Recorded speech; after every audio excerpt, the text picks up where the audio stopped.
எல்லாம் வல்ல இறைவனின் பேரருளால் வல்லான் வகுத்த வழிகொப்ப ஆன்மீக ஜோதிட சத்சங்கத்திலே கலந்துள்ள நண்பர்கள் அனைவருக்கும் எனது மனமார்ந்த வாழ்த்துக்களும் வணக்கம். முதல்ல நம்ம எப்பயுமே காலையில எழுந்த உடனே நம்ம எப்பயுமே ஒரு ஆத்மார்த்தமான ஒரு நன்றின்னு சொல்லணும். ஆக்சுவலா எல்லா பொழுது அப்படின்றது எல்லா பொழுதும் இறைவனுக்குத்தான் சொல்லணும். எது எப்போது எங்கே எதனால் நடைபெற வேண்டும் என்பதை தீர்மானிப்பது எது என்றால் இறைவன் என்ற நவக்கிரகத்தினுடைய இயக்கம். அதை நம்ம மறுக்கவே முடியாது. அப்ப நம்ம ஒரு எளிமையான காலையில் சொன்னேன், முத விடியலை தருகின்ற அந்த சூரியனுக்கு நன்றி. என்ன கதிரவன் நம்மளை எழுப்புறார் இல்லையா? படுக்கிறான், படுத்தவன் முழிப்பானா அப்படின்னு யாருக்கும் தெரியாது. ஆனா எந்தெந்த ஜீவராசிகள் எல்லாம் அந்த விடியலை நோக்கி விரைந்து எழ வேண்டும் என்கிற எண்ணத்தோடு எழுந்து உட்காரும் போதுதான் தெரியுது நம்ம வீட்டுல படுத்திருக்கோம் நினைப்போடு இருந்திருப்பான். அப்ப அந்த கதிரவனை நம்ம வணங்கணும். அதுக்கடுத்து இந்த மாதிரியான வச்சுக்கோங்களேன். பொதுவா இந்த பூமி, அதாவது இறைவா, இப்ப நான் பிரேயர், இந்த சூரியனுக்கு பிரேயர் பண்றது வித்தியாசமா இருக்கும். இருந்தாலும் நீங்க என்ன பண்ணணும் அப்படின்னா, இந்த உலகமெல்லாம் விழித்த, அதாவது ஆதவன் எழும்போது ஆத்மாக்கள் எழுகின்றன. அப்ப அந்த ஆதவனுக்கு ஒரு நன்றி.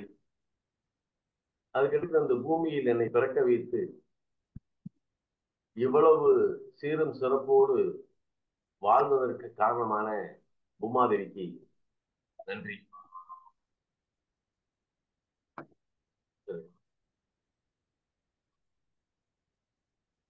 பூமாதேவிக்கு ஒரு நன்றி. என திருப்பி லங்கா இந்த சூரியனுக்கும் பூமிக்கும், ஏன்னா விண்ணையும் மண்ணையும் சேர்ந்து, விண்ணும் மண்ணும் சேர்ந்து விளைவிப்பதை உண்டு உயிர் வாழும் உயிரினங்கள் அனைத்தும் சமம் என்ற சமதர்ம கொள்கை அப்படின்றத இங்க இருக்கு. அதனால ஆதவனுக்கு நன்றி. என்னை இந்த பூமியிலே பிறக்க வைத்து எனக்கு நல்ல பேருபுகழும் சீர்திருப்பும் செல்வ செழிப்போடு வாழ வைத்த பூமாதேவிக்கு நன்றி. இந்த அற்புதமான கொடுப்பினை தந்த என் தாய் தந்தைக்கு நன்றி. என்னை ஈன்ற என் தாய் தந்தைக்கு நன்றி. என் குலதெய்வத்திற்கு நன்றி. என் குருமார்களுக்கு நன்றி. என் இஷ்ட தெய்வத்துக்கு நன்றி. உங்க தெய்வத்தோட யாரெல்லாம் நீங்க கும்பிடுறீங்களோ, உங்க குருமார்கள் யாரோ அத்தனை பேர்த்தையும் நீங்க அவங்களுக்கெல்லாம் நன்றி சொல்லி உங்க ஊர்ல இருக்கக்கூடிய அந்த தெய்வத்துக்கு ஒரு நன்றி சொல்லணும். அத என்னையேந்த என் தாய் தந்தைக்கு நன்றி அப்படின்னு சொல்லி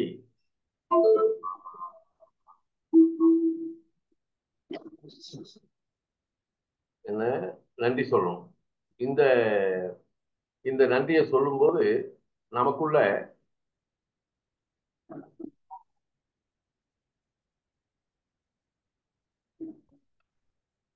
இந்த நன்றியை சொல்லணும். இஷ்ட தெய்வத்துக்கு நன்றி சொல்லணும். இதை சொல்லும் போது பாத்தீங்கன்னா, சொல்லி நீங்க எந்திரிச்சு பாருங்களேன், அந்த விடியல் பொழுதே வித்தியாசமா இருக்கும். அன்றாடம் நம்ம செய்ய வேண்டியது நன்றி. அதை விட பொதுவா அந்த நன்றி சொல்றதுக்கு முன்னாடியே அல்லது நன்றி சொல்றதுக்கு பின்னாடி, இதுவரைக்கும் நம்ம யாரையாவது காயப்படுத்தியிருக்கலாம், யார் மனம் நோகும்படி நடந்திருக்கலாம். அதனால நம்ம பொதுவான ஒரு மன்னிப்பும் கேட்டணும். பொது மன்னிப்பு. என்ன இந்த மாதிரி இதுவரைக்கும் நான் மனதாலோ செயலாலோ அல்லது வார்த்தையாலோ யாரையேனும் காயப்படுத்தி இருந்தால் அவர்களெல்லாம் நான் மன்னிப்பு கேட்டுக் கொள்கிறேன். பிரபஞ்சத்துல மன்னிப்பு, பிரபஞ்சத்துல நான் மன்னிப்பு கேட்கிறேன். பொது மன்னிப்பு கேட்கிறேன். எனக்கு இது நாள் வரைக்கும் இருக்கக்கூடிய தடைகளை நீக்கி என் வாழ்க்கையினுடைய அந்த வழிகாட்டுதலாக நின்ற இறைவனுக்கு நன்றின்னு சொல்லிட்டு நம்ம ஸ்டார்ட் பண்ணோம் அப்படின்னா அன்றாட நம்ம செய்ய வேண்டியது. இப்ப நம்ம சொல்றோம் ஆதவன் விழித்தெழும் போது ஆன்மாக்கள் விழித்தெழுகின்றன. காலையில கதிரவன் எந்திரிச்சிடறான். எப்பயுமே கதிரவன் எழும் முன் நாம எழுந்துறது ரொம்ப ரொம்ப நல்லது. சில உடல் ரீதியா இருக்கலாம், அல்லது இரவு நேர வேலை பணிகள் அதிகமாக அதனால கூட நம்ம எந்திரிக்கிறதுக்கு லேட்டா. இந்த ஜென்மா அப்படின்ற ஒரு தொடர்பு நமக்கு, இந்த பூமிக்கு நமக்கு என்ன ஜென்ம தொடர்பு? இந்த ஜென்ம ஜென்ம தொடர்புல நாம எடுத்துக்கொள்ளக்கூடியது என்ன, அடையக்கூடியது என்ன, அல்லது ஆன்ம மோட்சத்தினுடைய நிலைப்பாட்டை நோக்கி நம்ம பயணப்படுறோமா அப்படின்னு ஒரு ஜோதிட சாஸ்திரத்துல ஒரு சில விஷயங்கள் இருக்கு. எப்படின்னா, சரம் அப்படின்ற ஒரு இது இருக்கும். இந்த இந்த ராசி மண்டலத்தை எப்படி பிரிச்சிருக்கான் அப்படின்னா, சரம் ஸ்திரம் உபயம் அப்படின்னு பிரிச்சிருக்கிறாங்க. இப்ப சரராசியினுடைய தன்மை என்னன்னா தொடர்ச்சியான பலனை தருவது. ஸ்திரராசியினுடைய பலன் என்னன்னா நிலைத்த தன்மையை கொடுப்பது. உபயம் என்பது மேலும் கீழுமானது, அப் அண்ட் டவுன் அப்படின்ற ஒரு சூழல் இதுல இருக்கும். ஆனா அந்த சரஸ்திர உபயம் மறைமுகமா நமக்கு சுட்டி காட்டக்கூடிய ஒரு நிலை என்ன அப்படின்னா, அந்த சரம் அப்படின்ற ராசி. இப்ப சரம் அப்படின்னா என்ன அப்படின்னா, இப்ப ராசி மண்டலம் தெரிஞ்சவங்களுக்கு தெரியும், இருந்தாலும் நான் சொல்றேன். இப்ப சரராசி அப்படின்னு நம்ம எடுத்துக்கிட்டோம் அப்படின்னா, சரராசியில ஒரு சார் இந்த அக்கு தனுஷ் சார் மியூட்ல போட்டுக்குங்க, சவுண்டு வந்துகிட்டே இருக்கு. அக்கு தானு ஒண்ணு எல்லாம் வீடியோக்குள்ள வாங்க. எல்லாம் இப்படி இல்லாம இப்படி உட்கார்ந்துட்டீங்கன்னா நானும் பிளாக் பண்ணிக்கிடவா? சரி, எல்லாரும் பிளாக் பண்ணுங்க. நம்ம பிளாக்ல போய் பேசுவோம். அவங்கவுங்க முகத்தை காட்டின பிறகு நம்ம வருவோம். ஓகே. இருக்கிறது கொஞ்சம் ஆளுங்க இருந்தாங்க அப்படின்னா கொஞ்சம் முகத்தை பார்த்து பேசுறதுக்கு தோதா இருக்கும். என்ன அப்ப எல்லாம் முகத்துக்குள்ள வந்தீங்கன்னா கொஞ்சம் நல்லா இருக்கும். பிரேமாவதி, அருண், அருண்குமார், மாலதி. ஏன்னா இப்ப இந்த சரம் அப்படின்ற ஒரு தத்துவார்த்தம் எது கொடுத்துருக்காங்கன்னா, நம்மளுடைய முற்பிறப்பில் நம்முடைய, அதாவது நடந்த சம்பவம் அப்படின்றது கடந்த காலம் எப்படி வச்சுக்கணுமே, கடந்த காலம், நிகழ்காலம், சாரி, இறந்த காலம், நிகழ்காலம், எதிர்காலம். அப்ப இந்த இறந்த காலம் அப்படின்றது எதை எதை குறிக்கும் அப்படின்னா, நம்மளுடைய இறந்த காலம் என்பது என்னது, கடந்த காலம் அப்படின்றது ஒண்ணு இருக்கு. அதுதான் நம்ம முன்ஜென்ம கர்ம வினையோடு தொடர்புடையது. அப்ப நாம வாழ்கின்ற காலகட்டத்துல நாம இன்றைய செயல்பாடு, நம்ம இன்னைக்கு வாழ்க்கை முறை, இந்த வாழ்க்கை தத்துவம், நமக்கு வாழ்வியலில் கிடைக்கக்கூடிய அனைத்து விதமான சுகபோகங்களும், கர்ம மேன்மைக்குரிய காரணங்கள், காரணிகள், இதெல்லாம் எதை வச்சு கிடைக்குது அப்படின்றத நம்ம எடுக்கணும். இப்ப சரம் என்ற தத்துவார்த்தம் எதை சொல்லுகிறது? இறந்த காலத்தினுடைய கடந்த காலம், நடந்தவை அப்படின்னு சொல்லலாம். அந்த ஸ்திரராசி என்பது நிகழ்காலம், உபயம் என்பது உன்னுடைய எதிர்காலத்தை பற்றிய சிந்தனை அப்படின்னா. இது எப்படி இருக்கும் அப்படின்னா, ஒரு உதாரணம் நான் சொல்றேன். அப்ப நான் உபய லக்கணத்துல தான் பிறந்திருக்கேன். ஆனா என்னுடைய ஆத்மா காரகனாய சூரியன் என்ன செய்யறாரு, சரராசியில போய் உட்கார்ந்துருக்காரு. எங்க மேசத்துல உட்கார்ந்துருக்காரு. ஆனா நான் உபயத்துலதான் இருக்கேன். தனூர் என்பது, தனூர் லக்கணம் என்பது உபய லக்கணம். அப்ப இந்த இடத்துல ஆத்மா காரகனாய சூரியன் போய் மேசத்துல உட்கார்ந்துருக்காரு. அவர் என்னுடைய கடந்த கால நிலையை பத்தி தான் சொல்றாரு. உன்னுடைய ப்ரீவியஸ் பெர்த்தா இருக்கலாம், அல்லது நான் செய்த நல்வினை தீவினையாக இருக்கலாம். அது அதனுடைய கோட்பாடு தான் அந்த சரம் என்பது, நடந்தவை. இப்ப லக்னம் உபயத்துல இருக்கு. பட் என்னை வழிநடத்தக்கூடிய கிரகம்னு ஒண்ணு இருக்கு இல்லையா, என்னுடைய லக்னாதிபதி, என்னுடைய லக்னம், என்னுடைய நட்சத்திரநாதன், அல்லது என்னுடைய பஞ்சமாதிபதி, பாக்கியாதிபதி, அல்லது நம்மளை வழிநடத்தக்கூடிய கிரகம். இப்போ ஒருத்தருக்கு தசை நடக்கும். அந்த தசாநாதன் போய் என்ன செய்யறாரு, ஒரு சரர சரராஜில போய் உட்கார்ந்துடுறாரு வைங்களேன். இந்த கிரகம் என்ன செய்யும் அப்படின்னா, நம்மளுடைய முன் ஜென்மத்தில் அதாவது முன் ஜென்மம் மட்டுமல்ல, நம்ம வாழ்க்கையில கடந்த காலத்துல நம்ம ஏதாவது ஒரு நன்மை செஞ்சிருந்தோம். இங்க ஒண்ணு இல்ல, நம்ம ஒரு கோயிலுக்கு போறோம். சாமி கும்பிட்டு வரும்போது அங்க ரொம்ப கூனி குறுகி ஒரு வயசானவர் ரொம்ப யதார்த்தமா பரிதாபமா உட்கார்ந்துருக்காரு. அவரை பார்த்த உடனே கரையாத கல்மனமும் கரைந்து வரும் அப்படின்ற நிலையில ஒருத்தன் கல்மனம் படைத்தவன். அவன் ஒரு ஈயா பிச்சி, எச்சுக்கிட்டு காக்கா விரட்டாதவன். ஆனா அந்த பெரியவரை பார்த்தவொன்னே என்ன செஞ்சிடறான், அப்படியே மனம் இறங்கி, ஐயோ இப்படி இருக்காரு அப்படின்னு பக்கத்துல ஒரு ஹோட்டல்ல போய் ஒரு ஒரு சாதத்தை அல்லது ஒரு சாப்பாடை வாங்கிட்டு ஒரு இதையும் வாங்கிட்டு வந்து அந்த பெரியவர்கிட்ட, ஐயா சாப்பிடுங்க ஐயா அப்படின்னு அந்த மனசோட, ஆத்மார்த்தமான மனசோட அந்த இத அவருக்கு அந்த உணவை கொடுக்குறான்.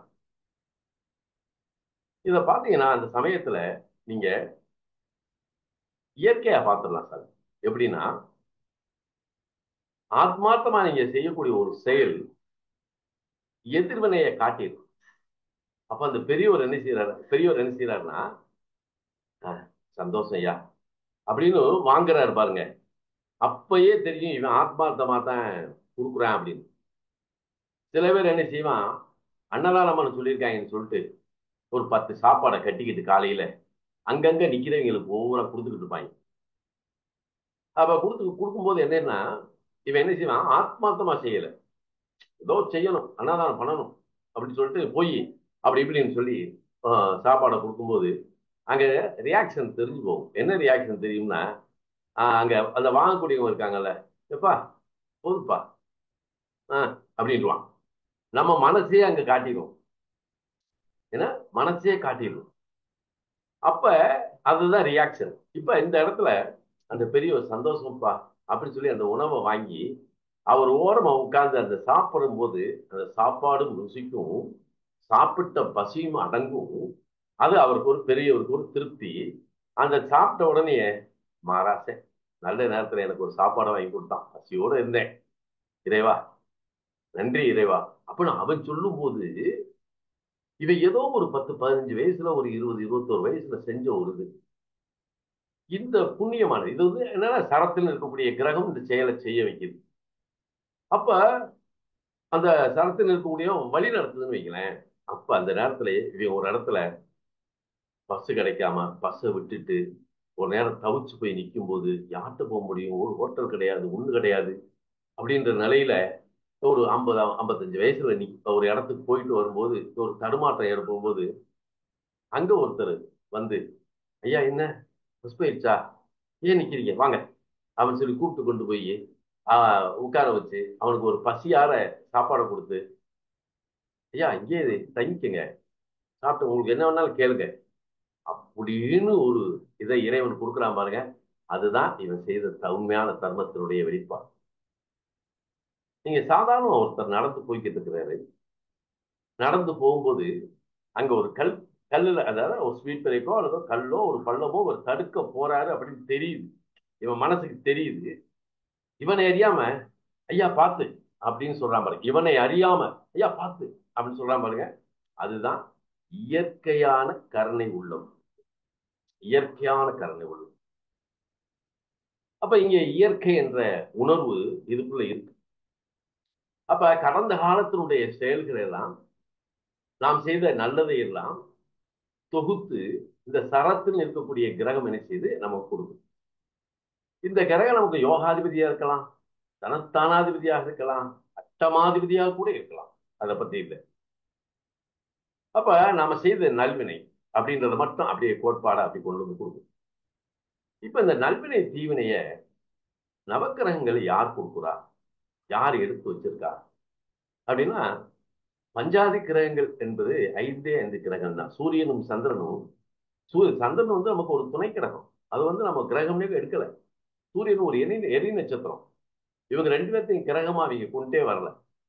ஆனா செவ்வாய், புதன், குரு, சுக்கிரன், சனி, இந்த 5 பேர்த்தை தான் பஞ்சாதி கிரகங்கள், பஞ்சபூத சக்தியில ஆள்வது அப்படின்னு அவங்க கொடுத்துருக்காங்க. யாரு, நம்ம பெரியவங்க கொடுத்துருக்காங்க. அப்ப அந்த சூரியனையும் சந்திரனையும் ஒரு வீட்டுக்குள்ள அடைச்சிட்டான். கடகம் என்பது தாய் வீடு, சூரியன் என்பது சூரியனுடைய வீடு அப்படின்னு வச்சு இதுக்குள்ளேயும் ஒரு புதுமையை வச்சிருக்கான். என்னன்னா, அந்த கடகம் என்பது சந்திரனுடைய சொந்த வீடு.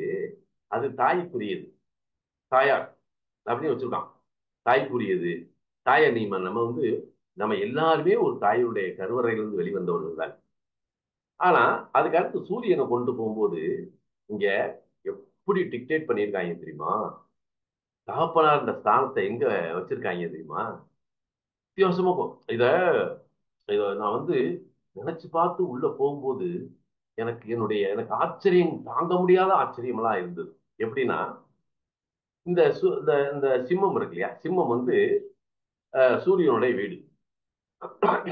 இந்த இடம் எப்படி என்ன சொல்லுதுன்னா, சந்ததி விருத்தி, அதாவது சந்ததி விருத்தி. அப்படின்னா சந்ததி விருத்தினா என்ன? நமக்கு பிறக்கக்கூடிய குழந்தைகள்னு அர்த்தம் இல்லையா? சந்ததினா நமக்கு பிறக்கக்கூடிய குழந்தைகள்.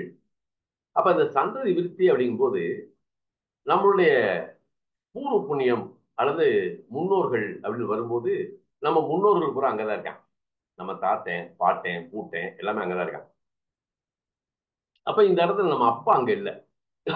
ஏன்னா கடகம் என்பது சந்திரனுடைய வீடு, தாயார் வீடு, அதை மாத்தவே முடியாது. இந்த சூரியனுடைய வீடு சிம்மம் இருக்கு இல்லையா, இந்த சிம்மம் என்ன சொல்லுது? இங்க இங்க அப்பாவை அவன் சொல்லல. உனக்கு பிறக்கக்கூடிய குழந்தையும் நீ பிறக்க காரணமாக இருந்த உன் முன்னோர்களையும் தான் சிம்மத்துல அடைச்சு வச்சிருக்கான்.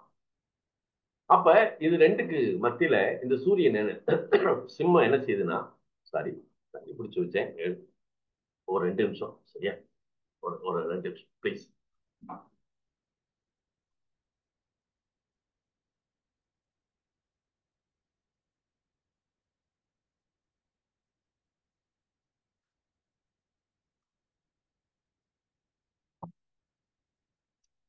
அப்ப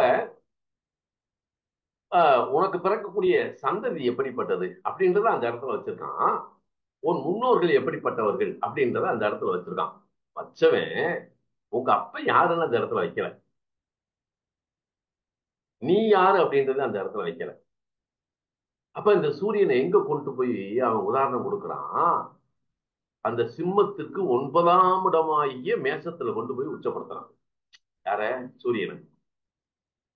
அப்ப சூரியன் மேசத்துல போய் உச்சமடைகிறார். அப்ப அந்த சூரியன் மேசம்னா சிம்மத்திற்கு அது எத்தனாம் வீடு? 9ஆம் வீடு இல்லையா? சிம்மத்துக்கு அந்த வீடு, சிம்மத்துல இருந்து எண்ணி பாருங்க, அது 9ஆம் வீடா வரும். அப்ப உன்னுடைய தகப்பன் அங்க இருக்கிறான். அந்த தகப்பனாருக்கு பிறந்த நீயும் அந்த இடத்துல தாண்டா இருக்க அப்படின்னு சூரியன் இருக்கிற இடத்த வச்சுதான் நீ யார், உன் தந்தை யார் அப்படின்றத, அதைத்தான் தகப்பன் காரகன் சூரியன். அப்ப சூரியனை வச்சு அப்ப சிம்மத்துல இருக்க சிம்மத்தை வச்செல்லாம் நம்ம அப்பா இப்படி அப்படின்னு தான் எடுக்க முடியாது. சரியா? அப்படிதான் எடுக்க முடியாது. தாயை மட்டும் அங்க நிறுத்துறான். தாய் அப்பதான், அது மாத்தமே கிடையாது. அப்ப இந்த இடத்துல அந்த சிம்மத்திற்கு 9ஆம் இடமாகிய மேசத்திலே சூரியனை உச்சப்படுத்தி விட்டார். அங்கதான் வச்சிருக்கோம். அப்படின்னா நம்ம ஜாதகத்துல சூரியன் எங்கே இருக்கிறாரோ அந்த இடத்திற்கு 9ஆம் இடத்து அதிபதி தான் தகப்பனாருடைய நிலையை சுட்டி காட்டக்கூடியது. அப்ப இந்த சூரியன் போய் ஒரே ஒரு புள்ளியில, சூரியன் இருக்கக்கூடிய ஒரு புள்ளின்னு வச்சுக்கோங்களேன். சூரியன் ஒரு புள்ளி. ஜோதிடம் இல்ல, நம்ம ஆன்மீகத்தோட தான் பேசிக்கிட்டு இருக்கேன். ஏன்னா நவக்கிரகம் இல்லாம நம்ம தெய்வத்தை எடுக்க முடியாது இல்லையா? நவக்கிரகம் இல்லாம தெய்வம் வருமா? நவக்கிரகம் தான் தெய்வம். அப்ப இந்த சூரியன் 9ஆம் இடத்துல போய் உட்கார்ந்து, சூரியன் நம்ம ஜாதகத்துல எந்த இடத்தில் இருக்கிறதோ அந்த இடத்திலே நீ யார், உன் தந்தை யார், உன் சந்ததி யார், இந்த மூணையும் ஒரே புள்ளியில வச்சுட்டான். அப்ப மூணு ஒரே புள்ளியில தான் இருக்கு. அப்ப சிம்மத்தை எவ்வளவு வேறுபாடை கொடுத்துருக்கான் பாருங்க. அப்ப இந்த இடத்துல மேஷத்துல போய் சூரியன் போய் உட்கார்ந்துட்டாரு. இதை தகப்பன் காரகன் சூரியன் அப்படின்னு சொல்லிட்டாங்க. ஆனா இதுல இன்னும் ஒரு சம்பவம் இருக்கு. இந்த ராஜி மண்டலத்துக்குள்ள தகப்பன் ஸ்தானாதிபதி அப்படின்றத குருவா தான் வச்சிருக்காங்க. அப்ப தனுர் மண்டலத்தில் இருக்கக்கூடிய அதிபதி யாரு? குரு. மேசத்திலிருந்து என்ன? அவர் தான் ஒன்பதாம் எட்டு அதிபதி, 9க்குரியவர் இல்லையா? தகப்பன் ஸ்தானாதிபதி, தர்மஸ்தானாதிபதி, தலைமை ஸ்தானாதிபதி. நல்ல ஆன்மீக குருமார்கள், சன்னிதானம், கோயில், ஆலயம், சட்டம், சாஸ்திரம், நீதிமன்றம் எல்லாமே அங்கதான் இருக்கு. தனுர் மண்டலத்துல இருக்கு. ஆனா அங்கதான் உன் தந்தை யார் அப்படின்றதையும் அந்த தந்தையினுடைய நிலைப்பாட்டை அங்க வச்சிருக்காங்க. அதாவது இந்த உலகத்தில் ஜனிக்கக்கூடிய அத்தனை உயிர்களுக்கும் இருக்கக்கூடிய தந்தை அந்த இடத்துல இருக்கு. இப்ப இதுல எப்படி மாத்தி வச்சிருக்கான்னா, அதாவது மேசத்திலிருந்து என்னன்னா, மேசராசிலிருந்து என்னன்னா 5ஆம் இடம் என்பது சிம்மம். அதை புத்திர ஸ்தானம் சொல்றோம், பூர்வ புண்ணிய ஸ்தானம் சொல்றோம். ஆனா அந்த சூரியனை தகப்பன் காரன்னு கொண்டு வர்றான். இந்த பக்கம் பார்த்தா மேசத்திலிருந்து நம்ம என்னன்னா, தனுர் மண்டலத்துல தனுர் ராசி அந்த அதிபதி யாருன்னா குரு. அவர் என்ன சொல்றான், தகப்பன் ஸ்தானாதிபதி, ஆனா புத்திரக்காரகன்னு சொல்றான். எப்படி பாருங்க, மாத்தி வச்சுட்டானா? அப்ப புத்திர காரகன் குரு, ஆனால் தகப்பன் ஸ்தானாதிபதி. புத்திர ஸ்தானாதிபதி சூரியன், ஆனால் இவன் தகப்பன் காரகன். எப்படி வச்சிருக்கான் பாருங்க. அப்ப இந்த சூரியனுக்கும் குருவுக்கும் இந்த இடத்துல அப்ப அந்த அந்த தத்துவார்த்த அடிப்படையில் என்ன செய்யறான், அந்த மேசம் என்ற இந்த பிரபஞ்ச ரீதியான பிரபஞ்சத்தில் பஞ்சமாதிபதி சூரியன், பாக்கியாதிபதி குரு அப்படின்னு பிரிச்சு வச்சு, இவன் தகப்பன் காரகன், இவன் புத்திர காரகன், ஆனால் தகப்பன் ஸ்தானாதிபதி குரு, புத்திர ஸ்தானாதிபதி சூரியன், இவனை மையப்படுத்திட்டாங்க. ஆனா இந்த இடத்துல சூரியனுக்கோ சந்திரனுக்கோ இந்த மண்டலத்துல அந்த பிரபஞ்ச வீதியில சுத்தி வரக்கூடிய கிரகங்கள்ல சூரியனுக்கோ சந்திரனுக்கோ சில இடத்துல வக்ரம் அப்படின்னு கொடுப்பாங்க. வக்கரம் அடையாதது இது வக்கரமே கிடையாது. அப்ப இந்த வக்கரமடையாத ஒரு கிரகம்னா இதுதான். இவங்க வக்கரமே அடைகிறது இல்லை. அப்ப தாய், அந்த 4ஆம் இடம் என்பது தாய். அந்த தாயார் ஸ்தானத்துக்கு 11ஆம் இடத்துல போய் சந்திரன் உச்சமடைவார் இல்லையா? உங்களுக்கு ராசி தெரிஞ்சுன்னா உங்களுக்கு தெரியுது. அப்ப அந்த சந்திரனாகிய கடகத்துக்கு 11ஆம் இடத்துக்கு சந்திரன் என்னன்னா, விரும்பியதையெல்லாம் தரக்கூடியவள் தாய். நல்லா தெரிஞ்சுக்க, நம்ம விரும்பியதெல்லாம் கொடுப்பவழியா தாய். ஏன்னா அந்த இடத்துல அப்படி வச்சுதான். இந்த இடத்துல வைக்கும்போது மேசத்தில் சூரியன் உச்சம், ரிஷபத்தில் சந்திரன் உச்சம். இதை இவன் என்ன கொண்டு வர்றான் அப்படின்னா, இங்கதான் சிவசக்தி அப்படின்னு கொண்டு வர்றான். சூரியன் என்பவர் சிவன், சந்திரன் என்பவர் பராசக்தி. இந்த சூரியனையும் சந்திரனையும் மேசத்திலையும் சிம்மத்திலையும் வச்சுட்டாங்க. இப்ப மேசத்தினுடைய அதிபதி யாருன்னா செவ்வா, ரிஷபத்தின் அதிபதி யாருன்னா சுக்கிரன். அப்ப இந்த செவ்வாயின் சுக்கிரன் தான் நம்ம லௌகீக வாழ்க்கையை, இந்த உலகத்தில் இருக்கக்கூடிய ஆண் பெண் என்கின்ற அந்த அதாவது ஜீவாதார ஒருமைப்பாட்டுக்கு உட்பட்ட உயிர்களை இணைத்து அங்கே உயிரினங்கள் தோன்றுவதற்கு காரணமாக இருக்கக்கூடிய ஒரு காரணியா வச்சிருக்கான். அப்ப என்ன சொல்றான், செவ்வாய் மேசத்தின் அதிபதி, ரிஷபத்தின் அதிபதி சுக்கிரன். இங்கே ஒரு ஆண் இருக்குன்னா ஒரு ஆண், இங்கே ஒரு பெண். இவர்கள் என்ன செய்யறான், சிறு குழந்தையிலிருந்து பிறந்ததிலிருந்து வளர்ந்து வரும்போது ஒரு ஆணையும் ஒரு பெண்ணையும் சிறு குழந்தையிலிருந்து அப்படியே வளர்த்து வர்றான். வரும்போது பருவம் வரும்போது இவர்கள் இருவரும் இணைகிறார்கள். அந்த செவ்வாயும் சுக்கிரனும் அங்கே அந்த ஒரு இயற்கையான வாழ்வியல் கோட்பாட்டுக்கு உட்பட்ட ஒரு கலவிக்கு, அதாவது ஒரு ஒரு ஒரு இணைவு அப்படின்ற ஏற்பட்டு அங்கே உயிரினங்கள் தோன்றுவதற்கு இவர்கள் இருவரும் காரணியாக அமைகிறார். அப்படி ஒரு உயிரினத்தை தோற்றுவித்த பின்பு இந்த ஆணுக்கும் பெண்ணுக்கும் தாய் தந்தை என்கின்ற அந்தஸ்தை இந்த சூரியனும் சந்திரனும் கொடுத்து விடுகிறார். எப்படி பாருங்க, மேசத்தில் சூரியன் உச்சம், ரிஷபத்தில் சந்திரன் உச்சம். அப்ப உலகில் பிறக்கக்கூடிய ஆணையும், ஒவ்வொரு ஆணையும் அவனை தந்தையாக்கக்கூடிய நிலையும், தந்தை அதான் சூரியன். உலகில் பிறக்கக்கூடிய அனைத்து பெண்களையும் தாயாக்கக்கூடிய நிலையும் இங்கே இந்த சூரியனும் சந்திரனும் அங்கே நின்று இந்த உலகத்தில் பிறந்த அனைவரையும் சிவசக்தி என்கின்ற நிலைப்பாட்டை கொடுக்கக்கூடிய ஒரு வீடுதான் இந்த மேசமும் ரிஷபம். இதை நாம கொஞ்சம் ஃபீல் பண்ணி பார்த்தோம்னு வைங்களேன், இதுக்குள்ள ஒரு சுவராஜ்யமான விஷயம். சுவராஜ்யமான விஷயம். மேச மாசம் உடனே சித்திரை மாசம் பிறந்த உடனேயே அந்த சூரியனுக்கு 2இல் சந்திரன் நின்ன உடனேயே அப்படியே அழகா சொல்லுவான், அட்சய திருதியை அப்படிமா. எப்படி பிரிக்கிறான் பாருங்க, அட்சய திருதியை. ஆமா, அட்சய திருதி வளர்ச்சிக்குரியது, வளர்வதற்குரியது அப்படின்னு சூரியன் சந்திரனை வச்சிருக்கான். இது சிவசக்தி ஐக்கியம். இது சிவனையும் சக்தியையும் குறிப்பது வச்சுக்கணும். இப்ப இந்த இடத்துல என்ன வர்றாங்க, சிம்மமும் கடகமும் வச்சுக்கோங்களேன். கடகம் என்பது தாயார் வீடு, சிம்மம் என்பது சூரியனுடைய வீடு. இது சூரியன் சந்திரன். இந்த இடத்துல என்ன வச்சிருக்கான், அந்த சிம்மத்தில் இருக்கக்கூடிய இறைவன் யார் அப்படின்னா அவர் தான் மகாவிஷ்ணு. மகாவிஷ்ணு யார் இருக்கா, சிம்மத்துல மகாவிஷ்ணு. இங்க கடகத்துல யார் வந்து நிக்கிறா, மகாலட்சுமி. இந்த மகாலட்சுமி மட்டுமல்ல, உமாதேவி அந்த இடத்துல வந்து நிற்கிறார். அப்ப மேசத்தில் இருக்கக்கூடிய சூரியனும் ரிஷபத்தில் இருக்கக்கூடிய சந்திரனும் சிவசக்தி ஐக்கியத்தை குறிப்பிடுறது. சிவசக்தி என்கின்ற ஒரு நிலையை எடுத்துக்கிறாங்க, சிவனும் சக்தியும். இந்த சிம்மமும் கடகமும் மகாலட்சுமி மகாவிஷ்ணு, மகாவிஷ்ணு மகாலட்சுமியா மாறிடுறாங்க. நீங்க ஒரு காரணியோட பாத்தீங்கன்னா, இந்த இந்த வீட்டுல படைக்கக்கூடிய நிலைப்பாட்டை கொடுத்த பிரமனுக்கு ஒரு வீடு கூட கிடையாது. படைக்கப்பட்ட பிரமன், பிரமன் தானே படைக்கிறாரு நம்மள. அப்ப அவருக்கு இங்க ஒரு வீடு கிடையாது. ஆனா பிறந்த குழந்தையை வாழும் காலத்தில் வாழ்விக்கக்கூடிய ஒரு நிலை யாருக்கு உண்டு என்றால் அது மகாவிஷ்ணு தான்.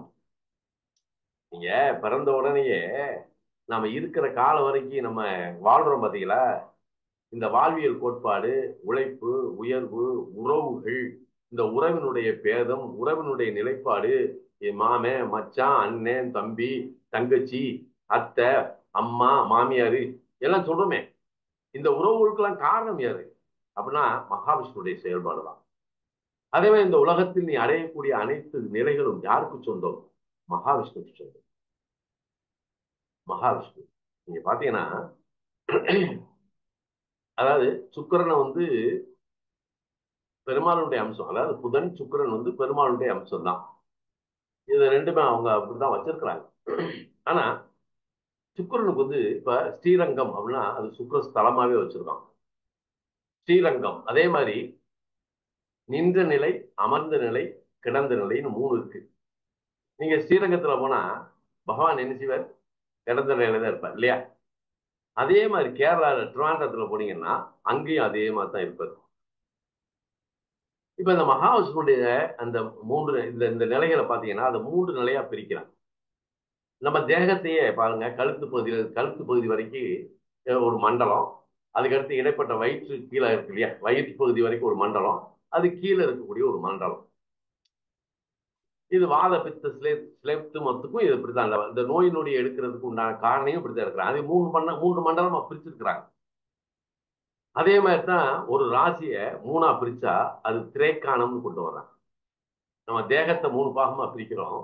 அப்படி பிரிக்கும் போது அவன் என்ன சொல்றான், அதை வந்து திரைக்காணம் அப்படின்னு சொல்றான். ஆனா ஒரு கிரகம் வந்து சரராசியில் நிற்கும் போது நம் கடந்த கால வாழ்க்கையினுடைய நன்மை தீமைகளை தொகுத்து நமக்கு பலனாக கொடுப்பதற்கு சரம். நாம் செய்த வினைகளுக்கு அவ்வப்போது அப்பையே தீர்ப்பு கொடுக்கறது தான் சிறப்பு.